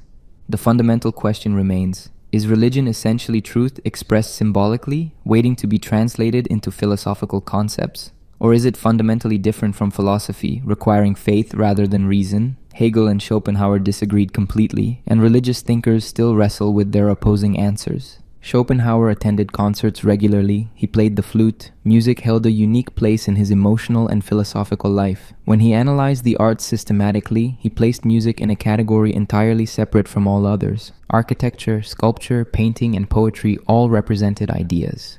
Ideas were the will's objectifications, the patterns according to which individual things existed. An artist who created a beautiful sculpture captured the idea of the human form. A landscape painter represented ideas of plant life, geological formations, natural beauty. Music did not work this way. A symphony represented nothing. It did not depict human forms, natural scenes, or particular events. Program music that tried to tell stories was inferior precisely because it imported representational elements foreign to music's true nature. What then did music do? Schopenhauer's answer was extraordinary. Music directly expressed the will itself. Not the will's objectifications, not ideas, but the inner nature of reality immediately. The baseline corresponded to inorganic nature, the fundamental striving of existence. The inner voices represented plant and animal life. The melody expressed human willing and striving at its most developed. A musical composition therefore presented in sound the entire metaphysical structure of reality. Without representing anything particular, music captured the universal patterns of striving, satisfaction, renewed striving that characterized all existence. This made music the highest art, the most profound, the most metaphysically significant. Hegel's treatment of music was more conventional. Music belonged to the Romantic arts, along with painting and poetry. These arts progressively freed content from material limitations. Sculpture was bound to three-dimensional form. Painting reduced this to two dimensions. Music existed in time alone, the most ideal dimension. Music expressed inner subjectivity, the movement of feeling and emotion. A musical phrase could capture sadness, joy, longing, triumph in ways that visual arts could not. This made music powerful and important, but it did not make music metaphysically unique. For Hegel, poetry stood higher than music. Poetry used language, the most spiritual medium. Words could express any content whatsoever. Music was limited to feeling and mood. Poetry combined music's temporal flow with conceptual precision. This made poetry the highest art form. Schopenhauer inverted this hierarchy completely. Language was abstract and conceptual. It operated through the principle of sufficient reason, the same framework that governed ordinary perception. Poetry was constrained by language's limitations. Music escaped these constraints. It presented without concepts, expressed without words, communicated directly from composer to listener. When we hear a symphony, we understand something that cannot be put into words precisely because it operates at a deeper level than language. Both philosophers recognized music's emotional power. Hegel noted how music could express and evoke specific feelings. A funeral march communicated grief, a dance tune communicated joy. This communicative capacity made music socially and aesthetically valuable. Schopenhauer went further. Music did not merely communicate emotion, it presented the patterns of willing that underlay all emotion. We recognized these patterns because we were ourselves manifestations of will. Music spoke directly to our innermost nature. The question of musical meaning divided them. Hegel believed music meant something, even if that meaning was emotional rather than conceptual. A piece of music was about something, expressed something specific, communicated particular content. Schopenhauer denied that music had meaning in this sense. Music did not refer beyond itself. It was not about anything. It simply was, presenting the structure of reality through organized sound. Asking what a symphony meant was like asking what existence meant. The question misunderstood what was being asked about. Compositional technique interested both philosophers differently. Hegel appreciated how composers developed musical material, created unity through variation, built toward climaxes. These techniques showed rational structure operating in sensuous medium. Schopenhauer focused on how music modulated between consonance and dissonance, tension and resolution. Dissonance represented unsatisfied willing. Resolution represented temporary satisfaction. The constant movement between these states mirrored the will's endless oscillation between striving and momentary rest. The relationship between music and text posed problems. When composers set words to music in songs or operas, which was primary?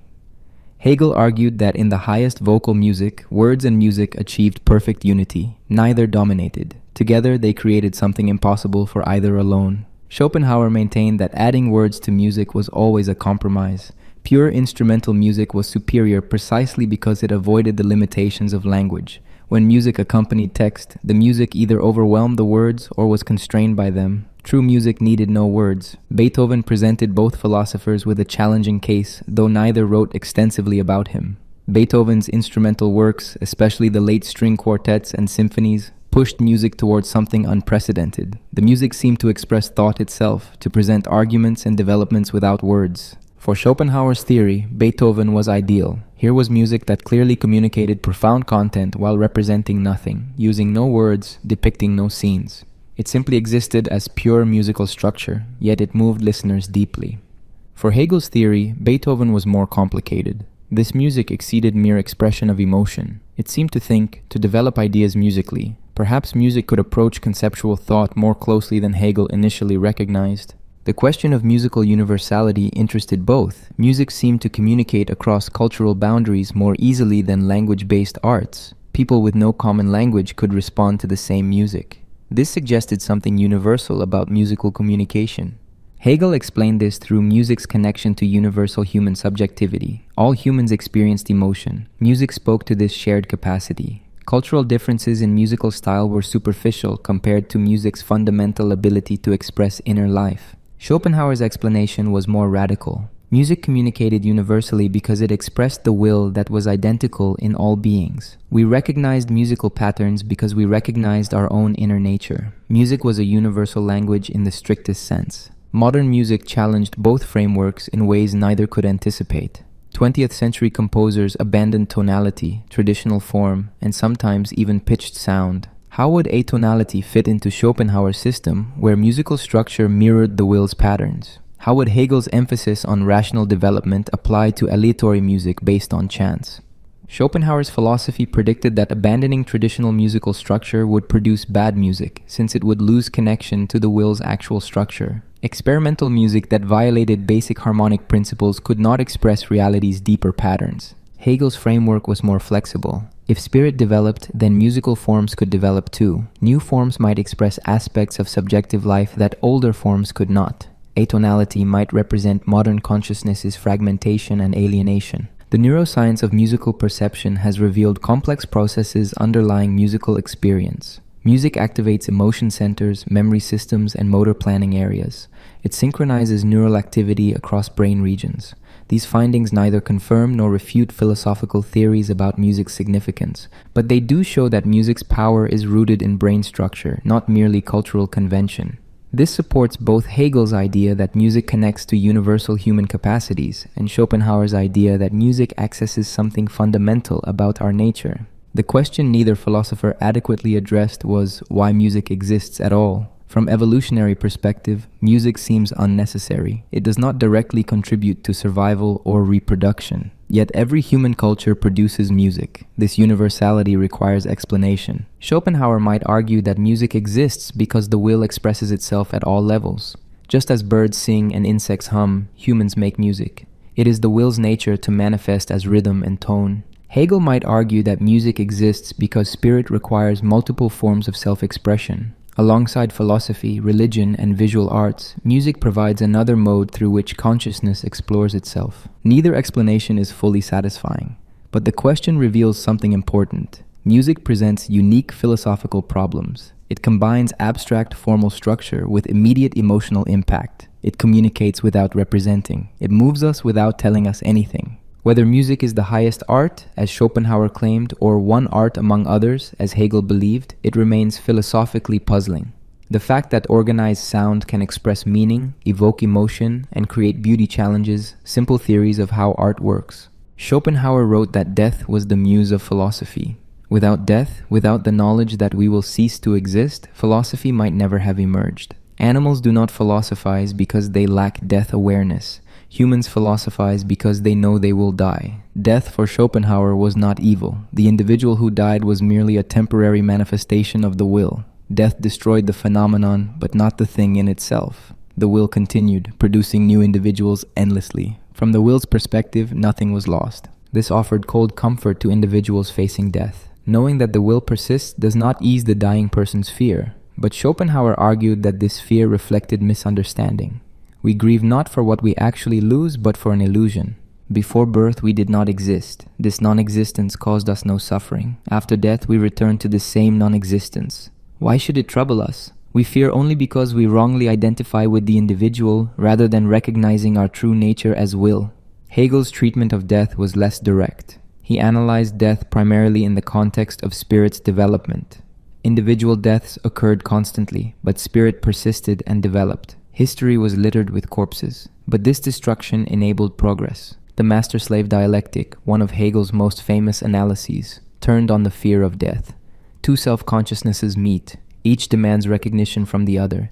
This produces a life-or-death struggle. One proves willing to risk death. The other chooses life over recognition and becomes the slave. Death in this account served as a test. Willingness to die demonstrated that one valued recognition over mere biological existence. The master achieved a kind of freedom by transcending animal attachment to life. The slave remained trapped in biological necessity. But Hegel complicated this picture. The master's victory was hollow. Living off the slave's labor, the master became dependent. The slave, working on the world, developed skills and self-understanding. Eventually, the slave's consciousness proved richer than the master's. The one who feared death paradoxically achieved greater development. Schopenhauer saw suicide as philosophically interesting. If life was suffering, why not end it? Many pessimists concluded that suicide was rational. Schopenhauer rejected this conclusion, but his reasoning was subtle. Suicide did not deny the will, it affirmed the will. The suicide wanted life on different terms. Unable to obtain what he desired, he destroyed himself. But this very act demonstrated the will's persistence.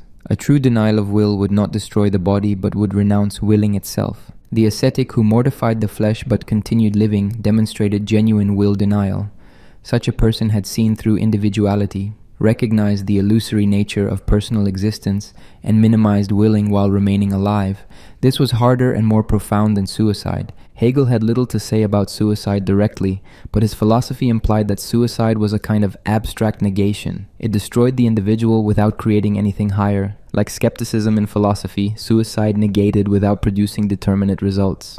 The question of what happens after death received clear answers from both, neither comforting. Hegel's view was that individual consciousness dissolved into spirit's larger movement. Nothing of personal identity survived. What persisted was humanity's collective development, not individual persons. Schopenhauer's answer was similar despite his atheism. Individual consciousness ended completely. The brain that produced consciousness decomposed. The particular manifestation of will vanished. Only the will itself remained, unchanged by the individual's temporary existence. Both philosophers thus denied personal immortality. No heaven awaited, no reunion with deceased loved ones would occur. Death was final for individual consciousness. This placed them at odds with Christian orthodoxy, though Hegel claimed to express Christian truth philosophically. The question of whether death gives life meaning divided them. Schopenhauer thought death revealed life's meaninglessness. We struggle, suffer, achieve temporary satisfactions, then die. The entire process serves no purpose. Death simply terminates a pointless sequence. Hegel argued that death made historical meaning possible. Spirit developed through generations. Each generation built on previous achievements and prepared future developments. Individual deaths were necessary for this intergenerational progress. Death enabled renewal. Grief presented both with a problem.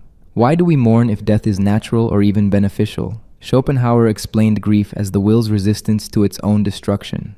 We are built to preserve life, both our own and others we care about. Grief reflects this biological imperative, not rational insight. Hegel saw grief as recognition of a real loss. When someone dies, a unique perspective on spirit disappears. The relationships that person sustained dissolve. This loss is genuine even if spirit continues. Grief honors the deceased while accepting their absorption into larger processes.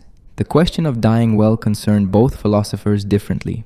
For Schopenhauer, dying well meant dying with recognition of what death actually was. The dissolution of an illusory individual, return to the universal from which we briefly emerged. Clinging to life at the end showed failure to understand. For Hegel, dying well meant having contributed to spirit's development. A life spent in rational activity, whether philosophical, artistic, political, or familial, was a good life. Death came to everyone, but it mattered what one accomplished before it came. Modern medicine's ability to extend life created questions neither anticipated. If we can postpone death through technology, should we? Schopenhauer's philosophy suggested that extending life merely prolonged suffering. Better to accept death when it naturally arrived. Hegel's philosophy suggested that extending life could allow continued participation in spirit's development. More time meant more opportunity to contribute, create, understand. Technology that gave more time served rational purposes. Near-death experiences, now documented extensively, challenge both philosophies. People report consciousness continuing when brain activity has ceased. They describe experiences that seem inconsistent with consciousness being merely brain function. Schopenhauer's philosophy could not easily accommodate these reports. If consciousness is produced by the brain, it should end when the brain stops functioning. Experiences during clinical death suggest something more complex about consciousness's relationship to physical processes. Hegel's philosophy faced similar challenges. If individual consciousness dissolves into spirit, what are these reported experiences of individual awareness persisting? The reports might be illusory, but they require explanation. The question neither adequately addressed was, what makes death bad for the one who dies? If I cease to exist, then there is no I to experience deprivation.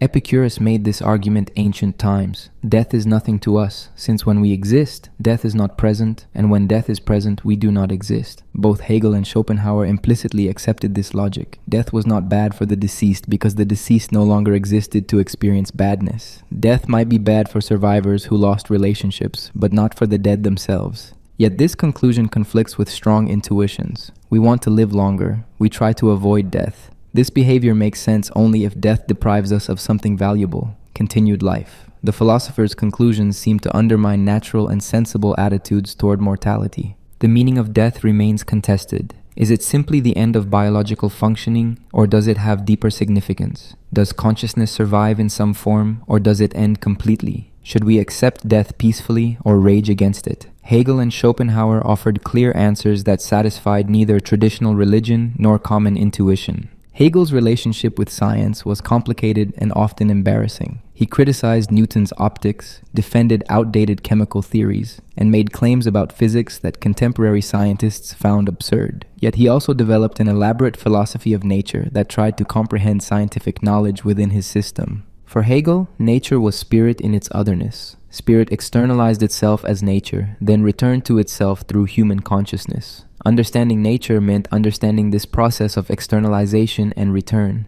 Natural science investigated particular phenomena through observation and experiment. This was valuable and necessary, but science remained within the framework of understanding, not reason. It accumulated facts and discovered laws without grasping the necessity connecting them. Philosophy of nature had a different task. It showed how natural phenomena followed necessarily from the concept. Chemistry had to exist because spirit self-development required it. Biological organisms had to emerge because spirit needed material bases for consciousness. This approach to science struck practicing scientists as presumptuous. Hegel seemed to think he could deduce scientific truths from philosophical principles without doing experiments. When his deductions contradicted empirical findings, he sometimes rejected the findings rather than revising his philosophy. Schopenhauer's attitude towards science was more respectful, but equally limiting. Science discovered regularities in phenomena, the laws governing how representations related to each other. This was legitimate and useful knowledge, but science could never penetrate beyond phenomena to things in themselves.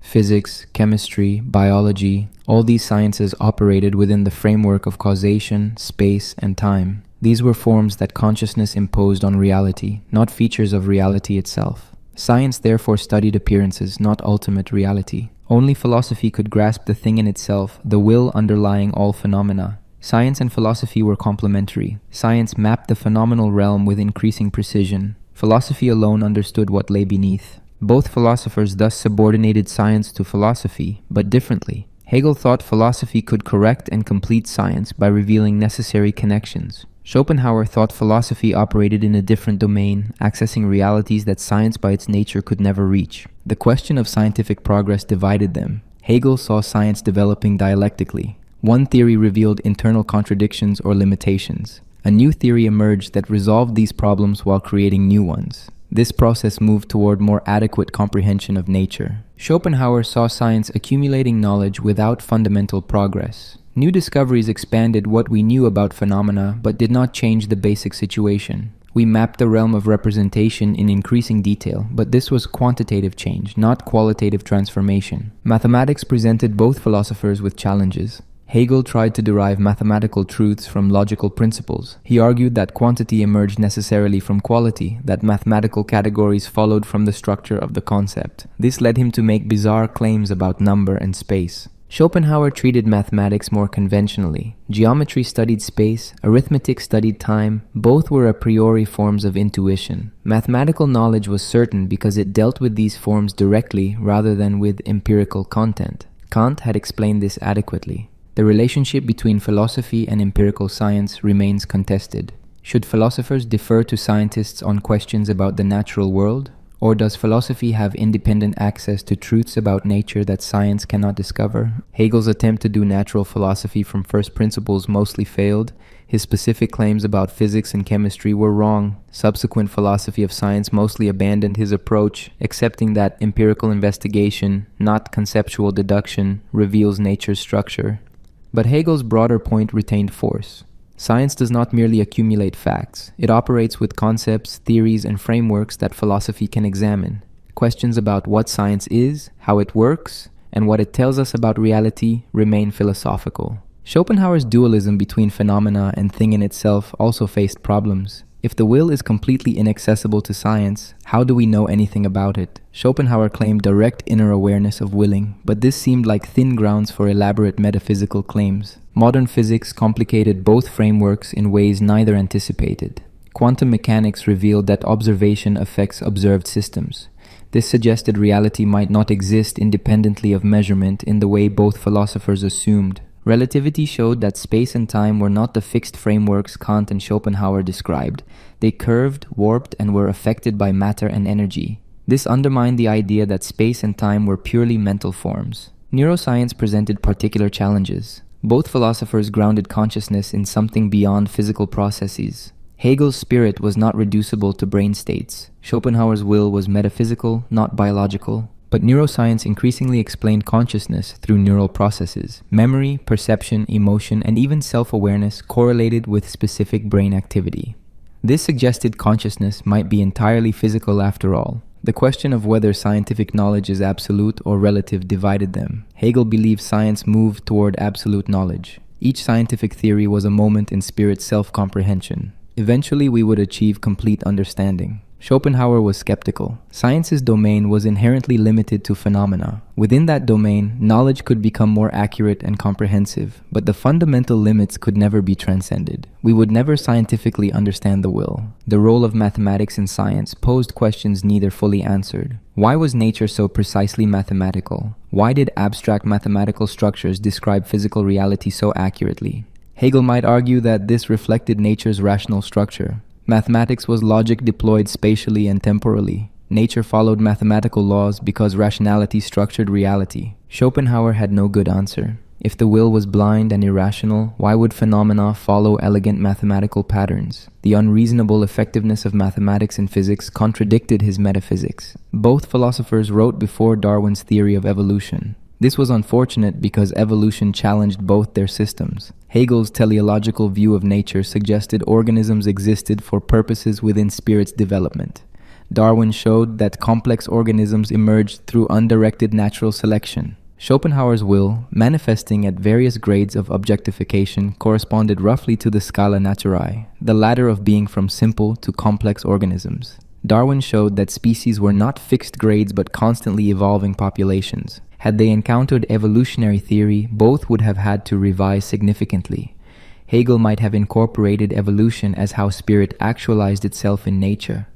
Schopenhauer might have seen evolution as the will's blind striving manifesting in biological form. The relationship between knowledge and power interested both. Hegel saw knowledge as essential to freedom. Understanding necessity enabled rational action. This gave knowledge intrinsic value beyond its practical applications. Schopenhauer emphasized that knowledge could either serve the will or free us from it. Scientific knowledge typically served the will, helping us manipulate phenomena for our purposes. But knowledge could also reveal the will's nature and motivate renunciation. Modern debates about science's authority echo these 19th century arguments. Should science determine all factual questions, or do some questions lie beyond science's legitimate domain? The answers remain contested, as Hegel and Schopenhauer's disagreement predicted. Schopenhauer's ethics centered on one principle: compassion. When we truly understand that the suffering of others is our own suffering, when we recognize that all division between self and other is illusory, we act morally. Compassion was not sentiment or emotion, but metaphysical insight expressed in action. All beings manifest the same will. The individuation that makes me separate from you is phenomenal, not real. In truth, we are one. When I harm you, I harm myself. When I help you, I help myself. Compassion reflects recognition of this underlying unity. Moral worth therefore depended entirely on motivation. An action was moral only if it arose from genuine compassion. The same external behavior, giving money to a beggar, could be moral or immoral depending on whether it stemmed from compassionate identification or from calculation, social pressure, or desire for reward. Hegel's ethics was fundamentally different. Moral worth did not depend primarily on inner motivation, but on objective content. What mattered was whether action accorded with rational institutions and universal principles. Good intentions without right action accomplished nothing. Hegel distinguished between morality and ethical life. Morality concerned individual conscience and subjective principles. Ethical life concerned objective institutions, family, civil society, and state. Genuine ethics required both subjective conviction and objective participation. A person acting from pure compassion but outside institutional frameworks might do good accidentally, but could not achieve systematic ethical life. Someone participating in rational institutions, being a good family member, responsible professional, conscientious citizen, lived ethically, even if their inner motivations were mixed. Schopenhauer rejected the idea that institutions could be ethical. Institutions served the collective will, organizing and channeling striving. They were necessary for social order but had no inherent moral worth. True ethics meant transcending institutional demands through compassionate action. The question of duties divided them sharply. Hegel's ethical life involved networks of duties. Parents had duties to children, children to parents, citizens to state, professionals to their vocations. These duties were objective, not dependent on individual feeling. Schopenhauer was skeptical of duty talk. Duties were social constructs designed to control behavior. They might sometimes align with compassion, but often conflicted with it. A soldier's duty might require killing. This could never be moral, regardless of institutional frameworks. Kant's moral philosophy stood behind both their positions, but they drew opposite conclusions from it. Hegel praised Kant for grounding ethics in reason and universality, but criticized the categorical imperative as too abstract. Duty required content, which meant institutions. Schopenhauer praised Kant for seeking an objective basis for ethics, but criticized his emphasis on duty and reason. Morality sprang from compassion, not reason. The categorical imperative was empty formalism that generated no actual moral insight. The question of whether we have duties to ourselves interested both. Hegel argued we did. Developing one's talents, pursuing education, maintaining health, these were duties to oneself as rational being. Self-cultivation was ethical obligation, not mere personal preference. Schopenhauer saw no such duties. The concept of duty to self was incoherent. We might have reasons to cultivate ourselves, but these stemmed from self-interest, not morality.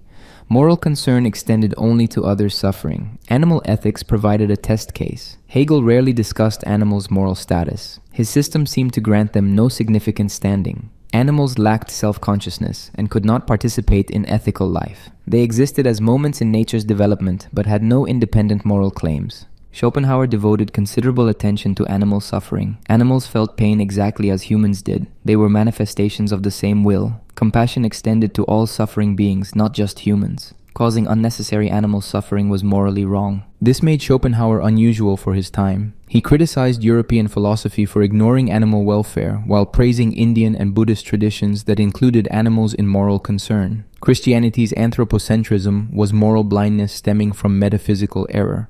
The question of moral motivation's transparency divided them. Can we know our own motives? Hegel suggested we often do not. Consciousness lies to itself. We rationalize self-interest as principle. Only by examining our objective actions and their consequences could we assess moral worth. Schopenhauer agreed that self-knowledge was difficult. The will operated unconsciously, producing rationalizations that masked real motives. But compassionate action had a recognizable character. We could distinguish genuine compassion from disguised self-interest through careful self-examination. Justice posed problems for compassion-based ethics. If morality meant compassion, what grounded rights, contracts, and criminal punishment? Schopenhauer argued that these belonged to positive law, not morality. They were useful social mechanisms but lacked moral foundation. A state could legitimately punish criminals to deter crime. This prevented suffering and so aligned with compassion's goals. But punishment was not intrinsically just. It was instrumental violence justified only by consequences. Hegel's theory made justice central. Rights and duties existed objectively, embodied in institutions. Criminal punishment was not merely deterrence but recognition of the criminal's rationality. By violating law, the criminal implicitly willed universal violation. Punishment negated this negation, restoring right. The question of moral heroism interested both. Saints and moral exemplars who sacrificed everything for others' benefit existed in history. How should ethics understand them? Schopenhauer saw them as individuals who achieved complete will denial. They recognized the illusory nature of individuality so thoroughly that they had no self-interest to protect. Their actions flowed from identification with all suffering beings. Hegel was skeptical of moral heroism divorced from institutions. Abstract saints who renounced world and duty abandoned ethical life. True moral achievement meant exemplary participation in family, profession, and citizenship, not withdrawal into private virtue. Modern consequentialism and deontology echo this debate. Consequentialists, like utilitarians, judge actions by results. This resembles Schopenhauer's focus on reducing suffering. Deontologists judge actions by principles and duties, resembling Hegel's institutional ethics. Neither position is entirely satisfying. Pure consequentialism seems to permit terrible means for good ends. Pure deontology seems inflexible, requiring duty even when consequences are catastrophic. the synthesis remains elusive. Schopenhauer's ethics had clear implications: reduce suffering wherever possible, extend compassion to all beings, recognize the unity underlying apparent separation. These were simple principles, though difficult to practice. Hegel's ethics had complex implications: understand your role in institutions, fulfill duties intelligently, participate in social and political life rationally. These required constant judgment about particular situations. Both agreed that conventional morality was often hypocritical. People professed principles they did not follow, rationalized selfishness as duty, and avoided examining their true motivations. But they disagreed about solutions. Schopenhauer advocated radical honesty about human nature's fundamentally selfish character. Only by recognizing this could we appreciate how rare and difficult genuine compassion was. Pretending humans were naturally good prevented real moral achievement. Hegel advocated integration into rational institutions that shaped character. Individuals left to themselves remained arbitrary and selfish. Institutional participation cultivated ethical dispositions that made virtue possible. The question of which approach produces better outcomes remains open. Societies emphasizing compassion and societies emphasizing duty and institutions both produce moral successes and failures. Neither principle alone guarantees good results. Hegel's philosophy of nature attempted something audacious: to show that the natural world existed as a necessary moment in spirit's self-development. Nature was not arbitrary or accidental. It had to exist, and it had to take the forms it did, because rationality required it. Spirit externalized itself as nature. This externalization was necessary because spirit could not remain pure abstraction. It needed otherness, material reality distinct from thought. Nature provided this otherness. Space, time, matter, motion, all existed as spirit's self-alienation. But nature was not simply dead matter. It contained rationality implicitly. The laws of physics were rational structures. Chemical combinations followed necessary patterns. Biological organisms exhibited purposiveness. Nature was sleeping spirit, rationality not yet awakened to itself. The progression from mechanics to physics to organic life represented spirit's gradual return from externality. In organic nature was spirit at its most alienated. Plant life showed the first stirrings of subjectivity. Animal life approached consciousness. Human beings achieved self-consciousness, and spirit recognized itself. Schopenhauer found this entire framework absurd. Nature was not rational. It was the will objectifying itself at various grades, from gravity to plant life to animal consciousness. These grades did not represent progress toward rationality. They were simply different manifestations of the same blind striving. A stone falling followed physical laws, but this did not make it rational. The laws themselves were phenomenal regularities, patterns in our representation of reality. Behind them was the will's blind force. Gravity was not rational necessity, but will manifesting at its lowest grade. Plants provided a clear contrast between their views. Hegel saw plant life as a necessary stage between inorganic and animal nature. Plants exhibited purposiveness. They grew toward light, roots sought water, reproduction occurred systematically. This purposiveness reflected implicit rationality. Schopenhauer saw plants as manifestations of will in simple form. They strove to grow, reproduce, and survive. But this striving was blind. A tree did not rationally choose to grow toward sunlight. The will drove it mechanically. Plant life demonstrated will's unconscious character perfectly. Animal behavior presented both with challenges. Animals seemed to act purposefully. Birds built nests, predators hunted strategically, social animals cooperated. How should philosophy understand these behaviors? Hegel argued that animal behavior exhibited instinct, a kind of implicit rationality. Animals did not think conceptually, but their behavior manifested patterns that reason could recognize as rational. Instinct was spirit operating unconsciously in organic form. Schopenhauer agreed that animal behavior was instinctual, but drew different conclusions.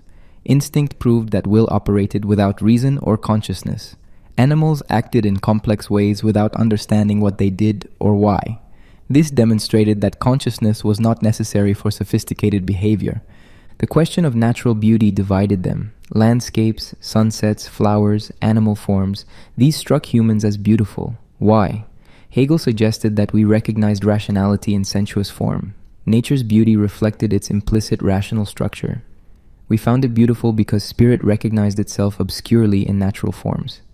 Schopenhauer's explanation was more complex. Beauty in nature allowed disinterested contemplation. When we perceived a beautiful landscape, we temporarily ceased willing. We perceived ideas directly rather than through the lens of desire. Natural beauty provided temporary escape from suffering. Natural disasters posed problems for Hegel's rationalist framework.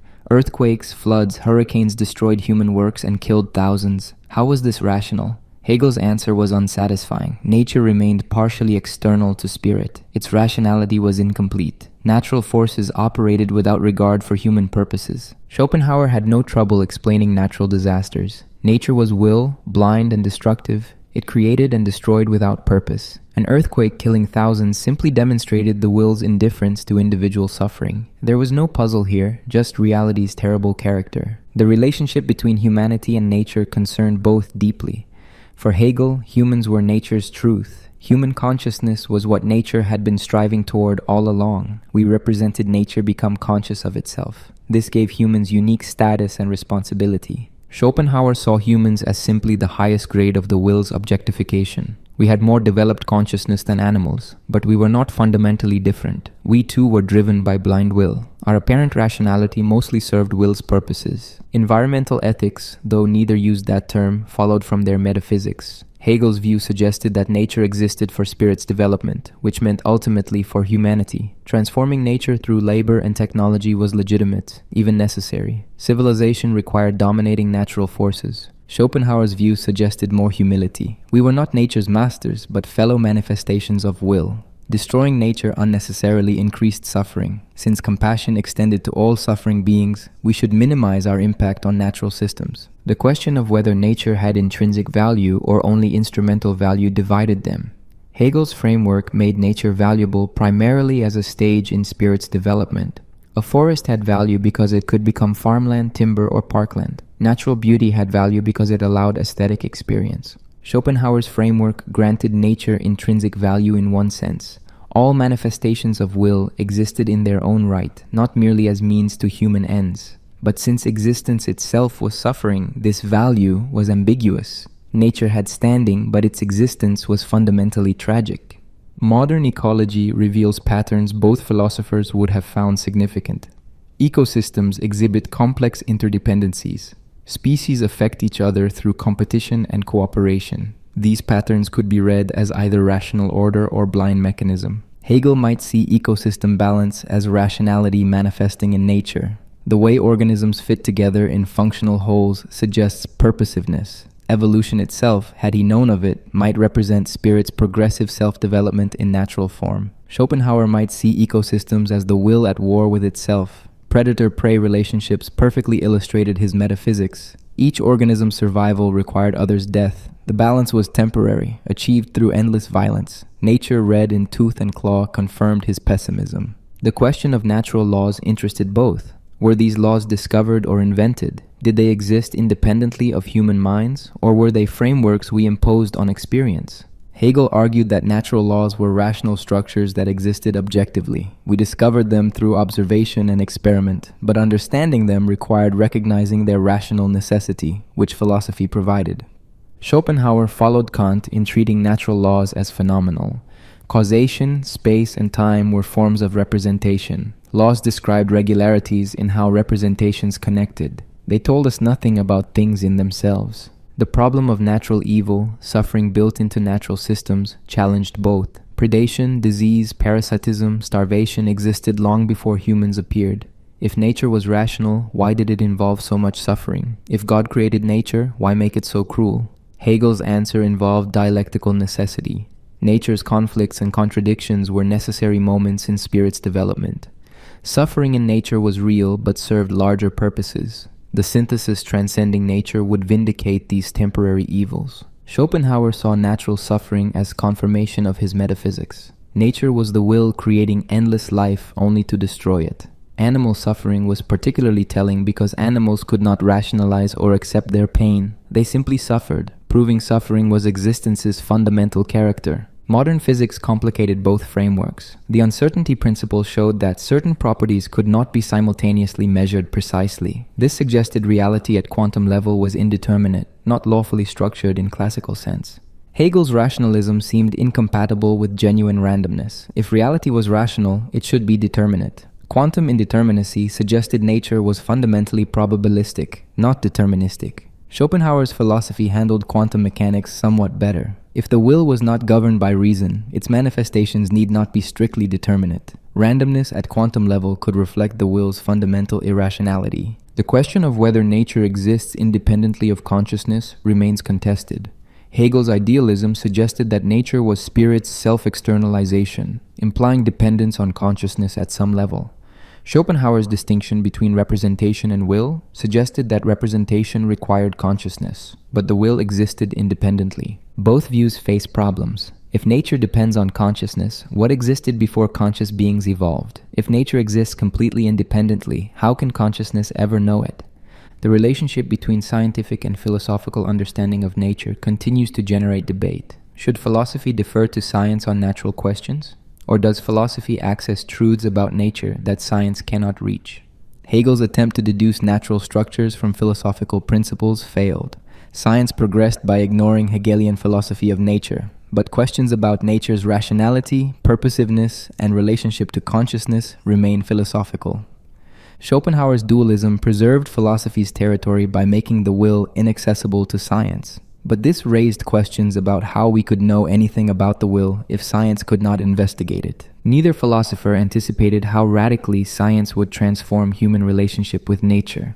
Technology now allows us to manipulate genetic codes, alter climate systems, and potentially redesign ecosystems. These powers raise questions about humanity's role that neither philosopher adequately addressed. Hegel's philosophy subordinated individual to universal, though not in the simple way critics often claimed. The individual achieved significance only through participation in universal structures, family, civil society, state, and ultimately, spirit's cosmic development. An isolated individual in Hegel's view was an abstraction. Real human beings existed in social contexts. Language, thought, values, and purposes came from shared cultural life. The individual was constituted by participation in universals, not prior to it. This did not mean individuals had no value, but individual value derived from embodying universal principles. A great artist expressed spirit's development in aesthetic form.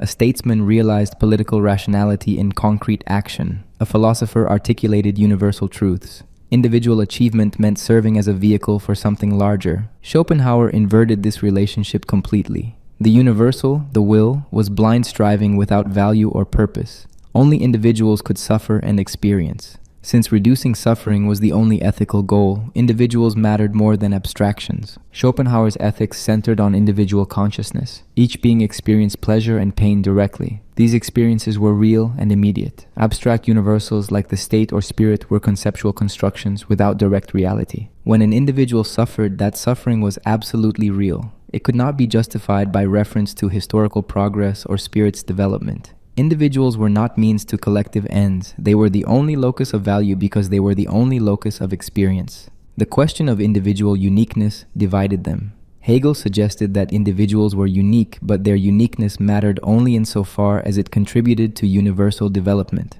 A genius who invented nothing, discovered nothing, created nothing had lived without real significance. Schopenhauer argued that each individual experienced their life uniquely, and that experience had irreducible value. Even a life that contributed nothing to civilization, culture, or knowledge mattered absolutely to the one living it. Universal history could not redeem individual suffering. Political implications followed. Hegel's philosophy implied that individuals should subordinate personal desires to institutional demands. Being a good citizen, family member, and professional took precedence over individual self-expression. Social roles defined individuals properly. Schopenhauer's philosophy implied skepticism toward institutional demands. If institutions served the collective will, rather than reducing individual suffering, they had no legitimate claim on us. We should minimize our engagement with social demands and focus on reducing suffering.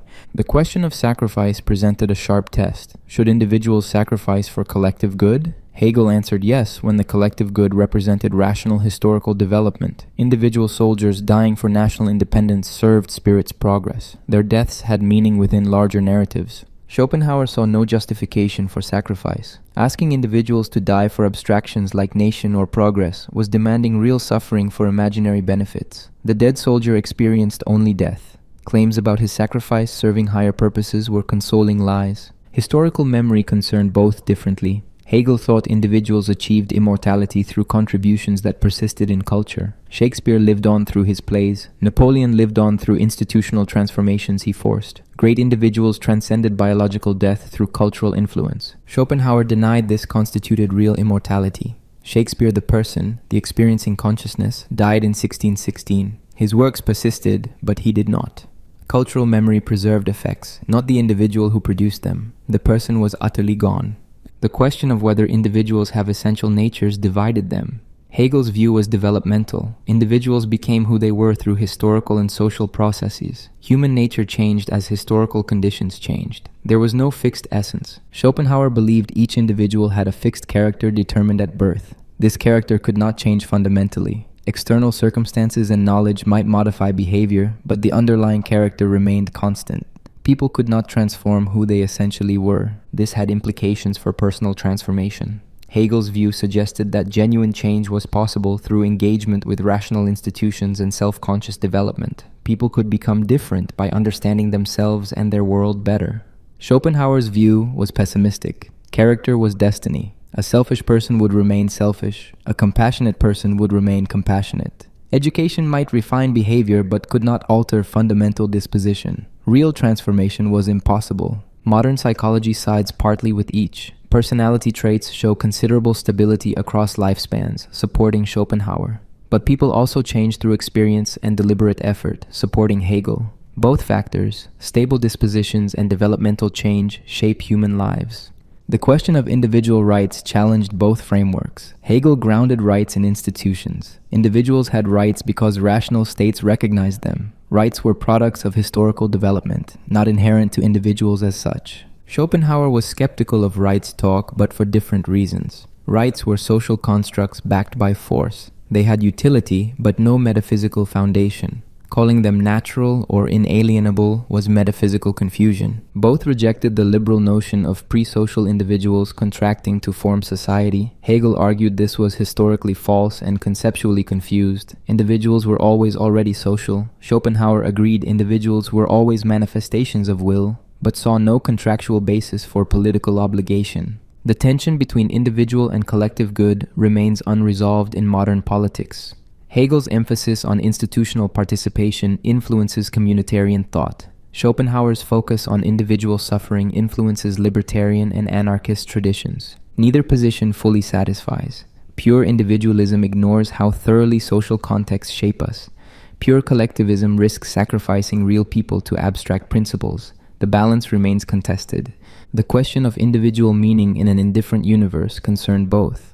Hegel answered that individuals found meaning through participation in spirit's development. We were not isolated atoms, but participants in cosmic self-realization. Schopenhauer answered that individuals could not create meaning, but could reduce suffering. Life had no inherent meaning, but compassionate action had value. This was bleaker than Hegel, but avoided false consolation. Existentialism later wrestled with these questions, generally siding with individual subjectivity against Hegelian universalism.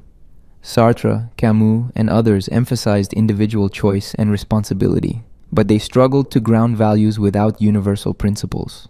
The question neither adequately answered was how to balance legitimate individual needs against legitimate collective demands. When do institutions rightly claim individual sacrifice? When should individuals resist institutional pressures? Hegel's answer through rational institutions was too quick. Not all institutional demands are rational. States and social structures can be oppressive. Individuals sometimes rightly resist. Schopenhauer's skepticism toward institutions was also too quick. Social organization enables cooperation that reduces suffering. Complete withdrawal abandons opportunities to help others. The individual versus universal tension persists in every domain. Should medical resources focus on individual patient care or population health? Should economic policy maximize individual freedom or collective welfare? Should education develop individual potential or prepare citizens?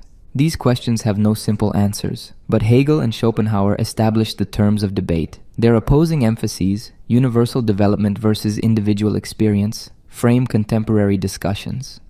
Hegel died of cholera in 1831 during an epidemic that swept through Berlin.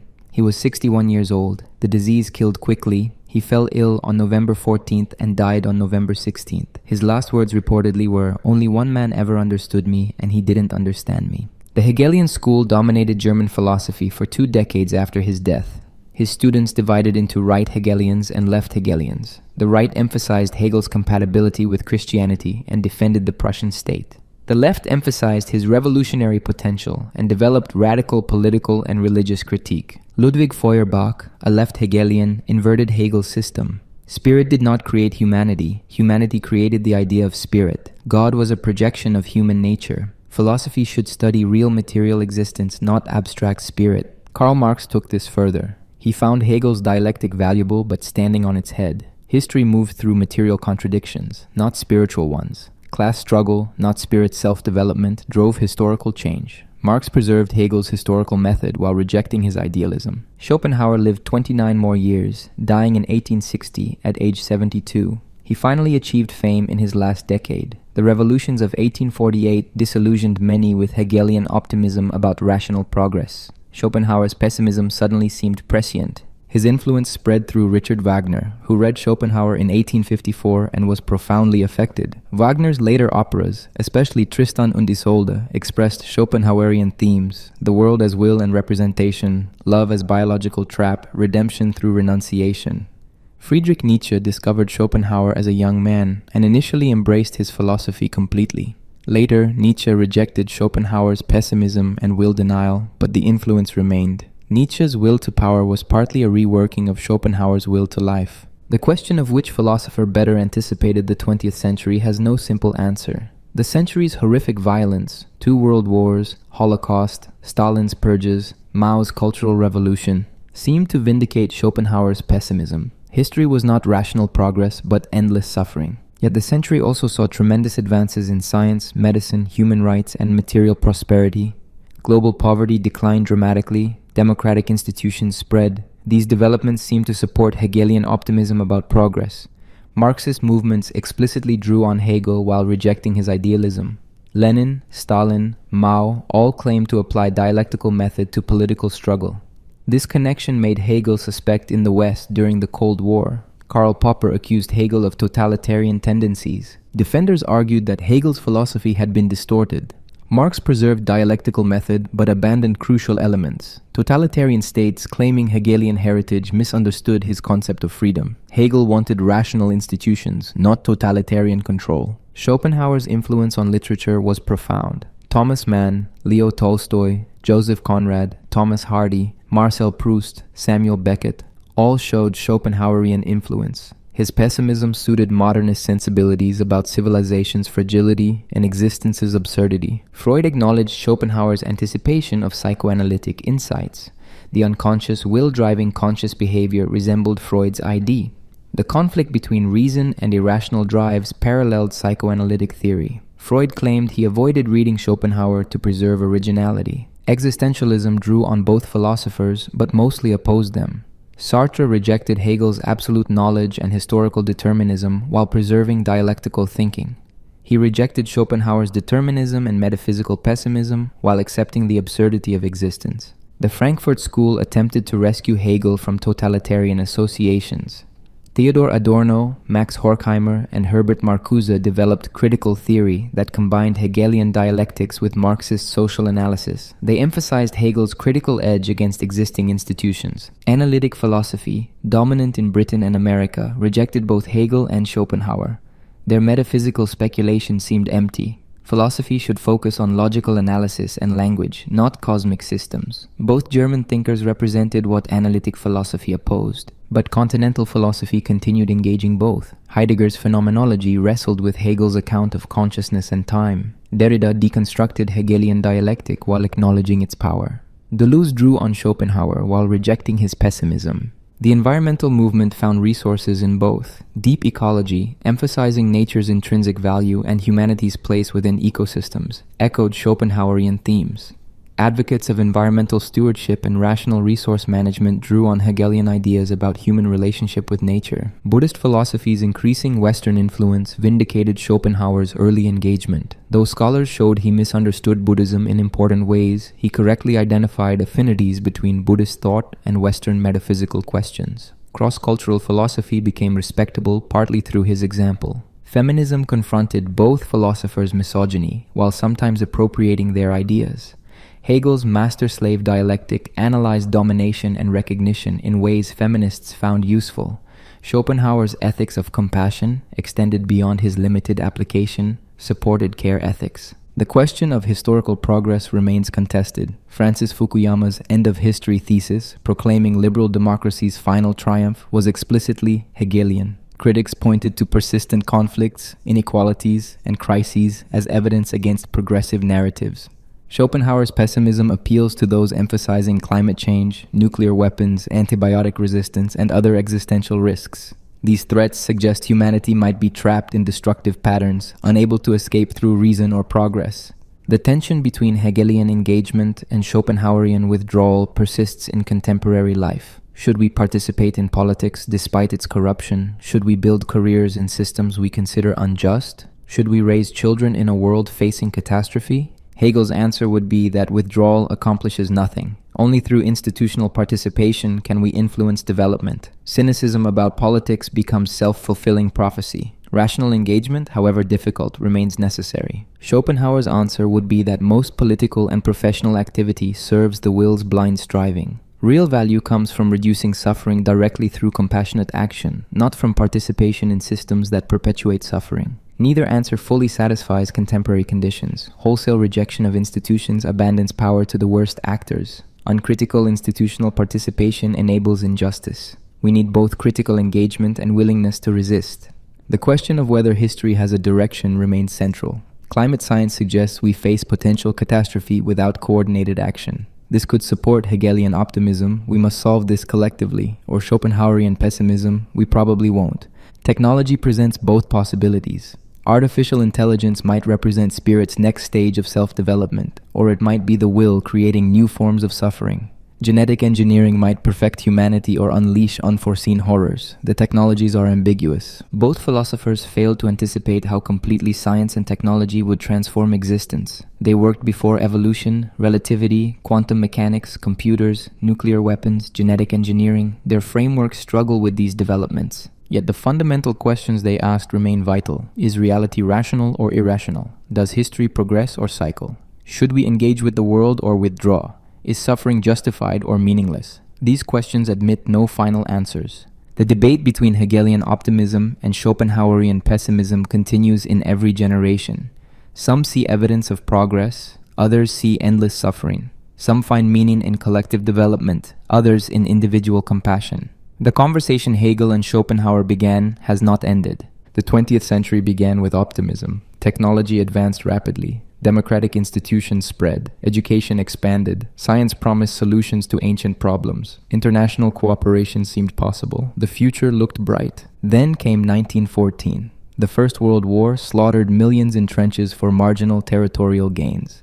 Empires that seemed eternal collapsed. The carnage appeared senseless. Hegelian narratives about rational historical progress seemed absurd when facing mechanized mass death. Schopenhauer's philosophy suddenly appeared prescient. Human beings were driven by blind will to destroy each other. Civilization's veneer was thin. Beneath it lay the same violent impulses that had always existed. Progress was illusion. The war proved it. But Hegelians could respond. The war's horror produced institutional innovations. The League of Nations attempted international governance. Women gained voting rights. Labor movements won concessions. The war's very destructiveness forced recognition that new institutions were necessary. The interwar period saw both trends intensify. Communism promised rational reorganization of society along scientific lines, pure Hegelianism.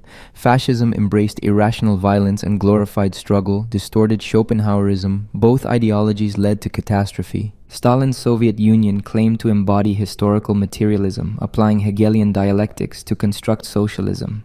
The result was forced collectivization causing famine, purges killing millions, and totalitarian control. If this was rationality in history, rationality itself seemed monstrous. Nazi Germany combined racist ideology with industrial efficiency to perpetrate the Holocaust.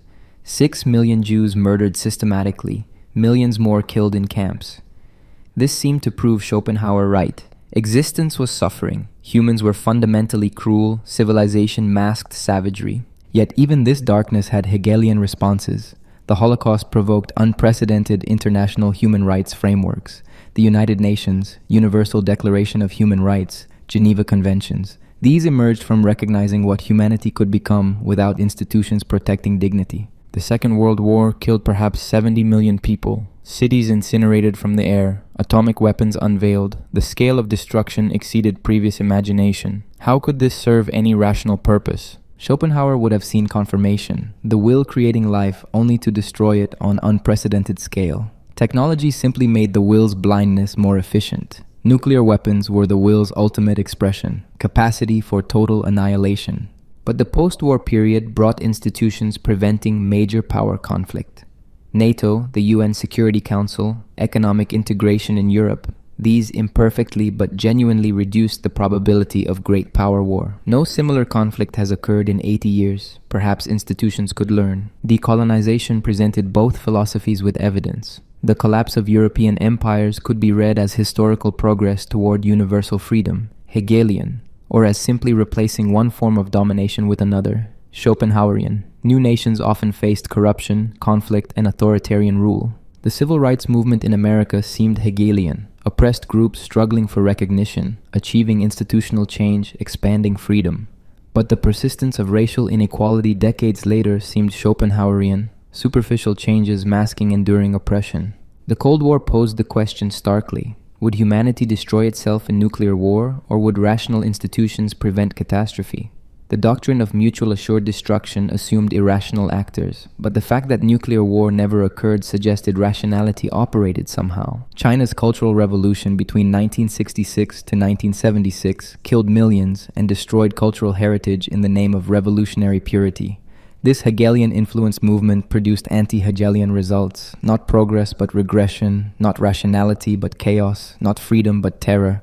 Vietnam, Cambodia, Rwanda, Yugoslavia, the centuries' genocides and mass atrocities accumulated. Each seemed to prove Schopenhauer correct. Human nature did not change. Given opportunity, people murdered each other en masse. Civilization was temporary and fragile, yet the century also saw dramatic reductions in poverty, disease, and infant mortality.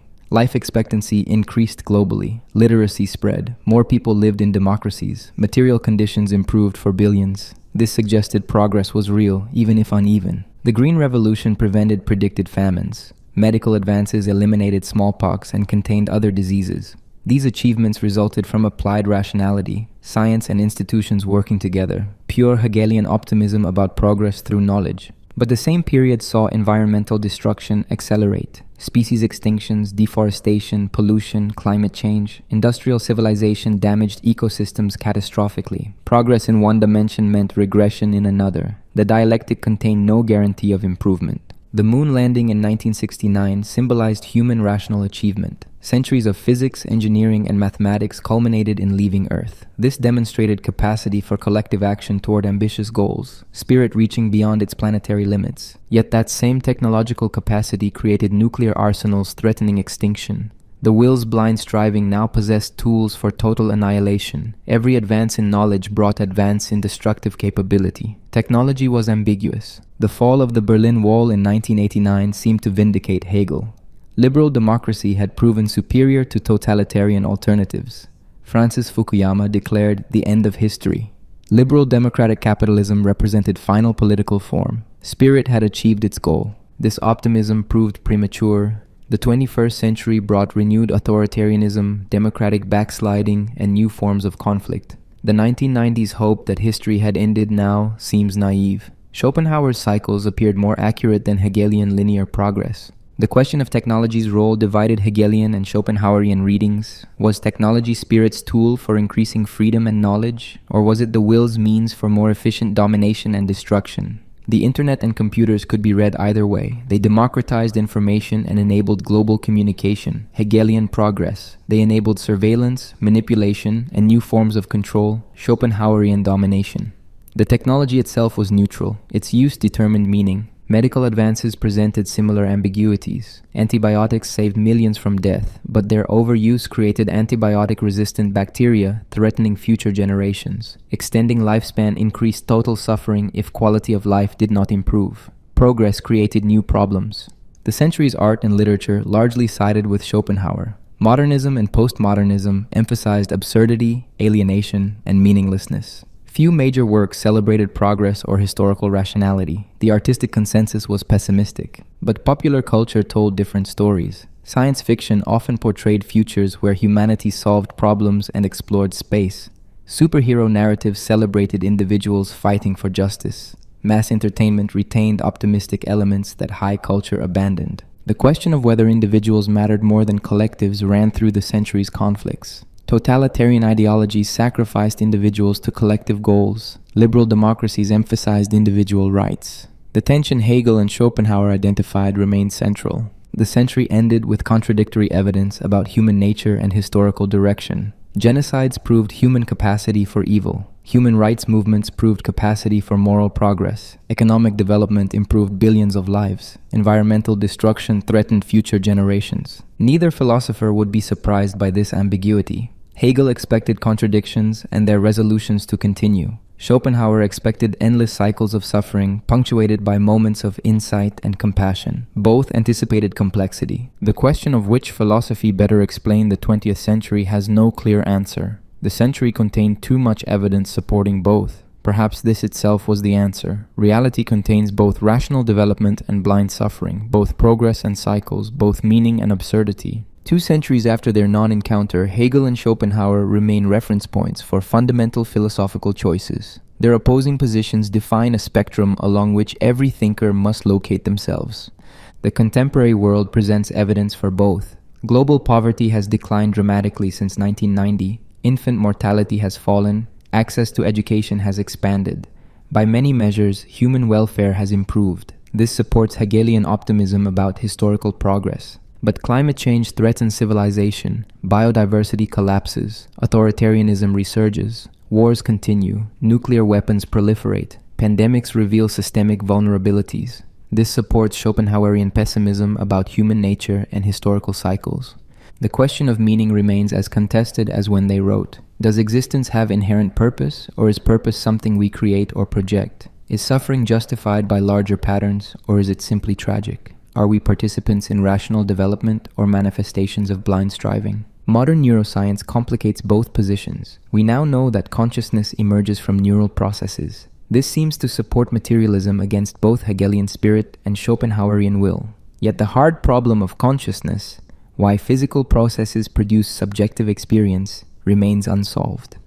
Artificial intelligence presents new versions of old questions. If machines achieve consciousness, does this represent spirit's further development? Or does it demonstrate that consciousness is merely information processing, that the will can manifest in silicon as well as neurons? The question of free will versus determinism continues. Neuroscience suggests decisions begin unconsciously before we experience choosing. This supports Schopenhauer's denial of free will. But we still hold people responsible and make choices about our lives, suggesting Hegel's qualified freedom retains force. Climate change may be the ultimate test. Can humanity collectively organize to address a problem requiring global cooperation and long-term thinking? Success would vindicate Hegelian faith in rational institutions. Failure would confirm Schopenhauerian pessimism about our capacity for collective action. The persistence of religion, despite predictions of secularization, raises questions both addressed. Religion continues shaping billions of lives. Is this spirit working through traditional forms, as Hegel suggested? Or is it the will keeping people trapped in illusions, as Schopenhauer claimed? The question of political engagement versus withdrawal remains vital. Should we participate in flawed institutions while working for improvement? Or should we minimize engagement and focus on reducing immediate suffering? Neither answer is obviously correct for all contexts. The tension between individual and collective good persists in every domain. Healthcare, education, economic policy, environmental regulation all involve balancing individual rights against collective welfare. Hegel and Schopenhauer identified this tension without resolving it. Technology companies deploying AI now face Hegelian questions about responsibility and Schopenhauerian questions about suffering. Does developing powerful AI serve human progress? Or does it create new forms of domination and control? The answers remain contested. The question of whether we can know ultimate reality divides contemporary philosophers as it divided Hegel and Schopenhauer. Scientific realists believe we progressively understand reality's true nature. Anti-realists argue we only know our representations. The debate continues. Mental health treatment reflects both philosophies. Cognitive behavioral therapy has Hegelian elements. Changing thoughts changes reality, rational understanding enables freedom. But recognition of biological basis for mental illness echoes Schopenhauer. We are driven by forces beyond rational control. The question of animal consciousness and rights has evolved but remains Hegelian versus Schopenhauerian. Do animals matter primarily as they relate to human purposes? Or do they have independent moral standing based on their capacity to suffer? Law and culture increasingly side with Schopenhauer. The persistence of war despite technology, education, and international law seems Schopenhauerian. Human beings continue killing each other for the same basic reasons: territory, resources, ideology, identity. The weapons change, but not the underlying drives. Yet the fact that major powers avoid direct conflict, that international trade increases interdependence, that human rights discourse spreads, suggests Hegelian progress. Institutions imperfectly but genuinely shape behavior. Norms evolve, standards improve. The question of whether suffering is meaningful remains existentially urgent. Cancer, accidents, natural disasters cause terrible pain. Can this be integrated into a meaningful worldview? Hegel's dialectic suggests yes, through understanding larger patterns. Schopenhauer's pessimism suggests no, through accepting tragic absurdity. Social media presents both Hegelian and Schopenhauerian aspects. It enables global communication and information sharing, potential for collective rationality. It also enables manipulation, tribalism, and spread of misinformation, manifestation of blind will and conflict. The question of whether consciousness is fundamental or emergent remains unresolved. Hegel treated consciousness as reality's highest form. Schopenhauer treated it as manifestation of underlying will. Physicalists treat it as emergent from matter. Panpsychists treat it as fundamental. No consensus exists. Economic inequality widening despite overall growth presents both philosophies with problems. Hegel's promise that rational institutions would create just distributions seems unfulfilled, but Schopenhauer's prediction of endless striving and domination seems confirmed. The question both philosophers wrestled with, how to live given what we know about reality, remains each person's challenge. Do we engage hopefully with institutions while working for improvement? Do we withdraw into contemplation and minimize harm? Some combination? The choice is unavoidable. Neither Hegel nor Schopenhauer provided definitive answers. Both constructed systematic philosophies that explained everything but convinced only those already inclined to their temperaments.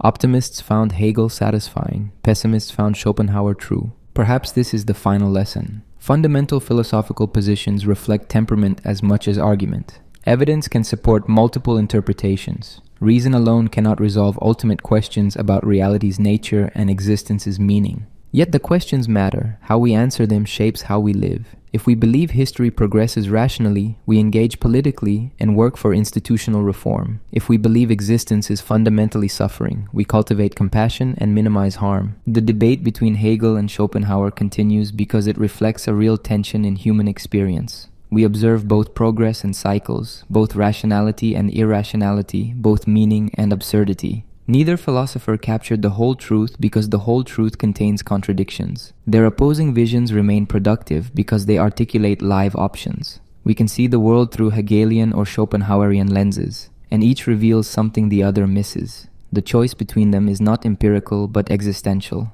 Two German philosophers who never spoke to each other defined terms of a debate that continues across centuries, languages, and cultures. Their non-encounter produced more intellectual energy than most actual dialogues. The silence between them still echoes in contemporary thought. The conversation they never had continues in every generation. We are still deciding between engagement and withdrawal, optimism and pessimism, historical progress and eternal recurrence. Hegel and Schopenhauer gave us the vocabulary. We must supply the answers for our time.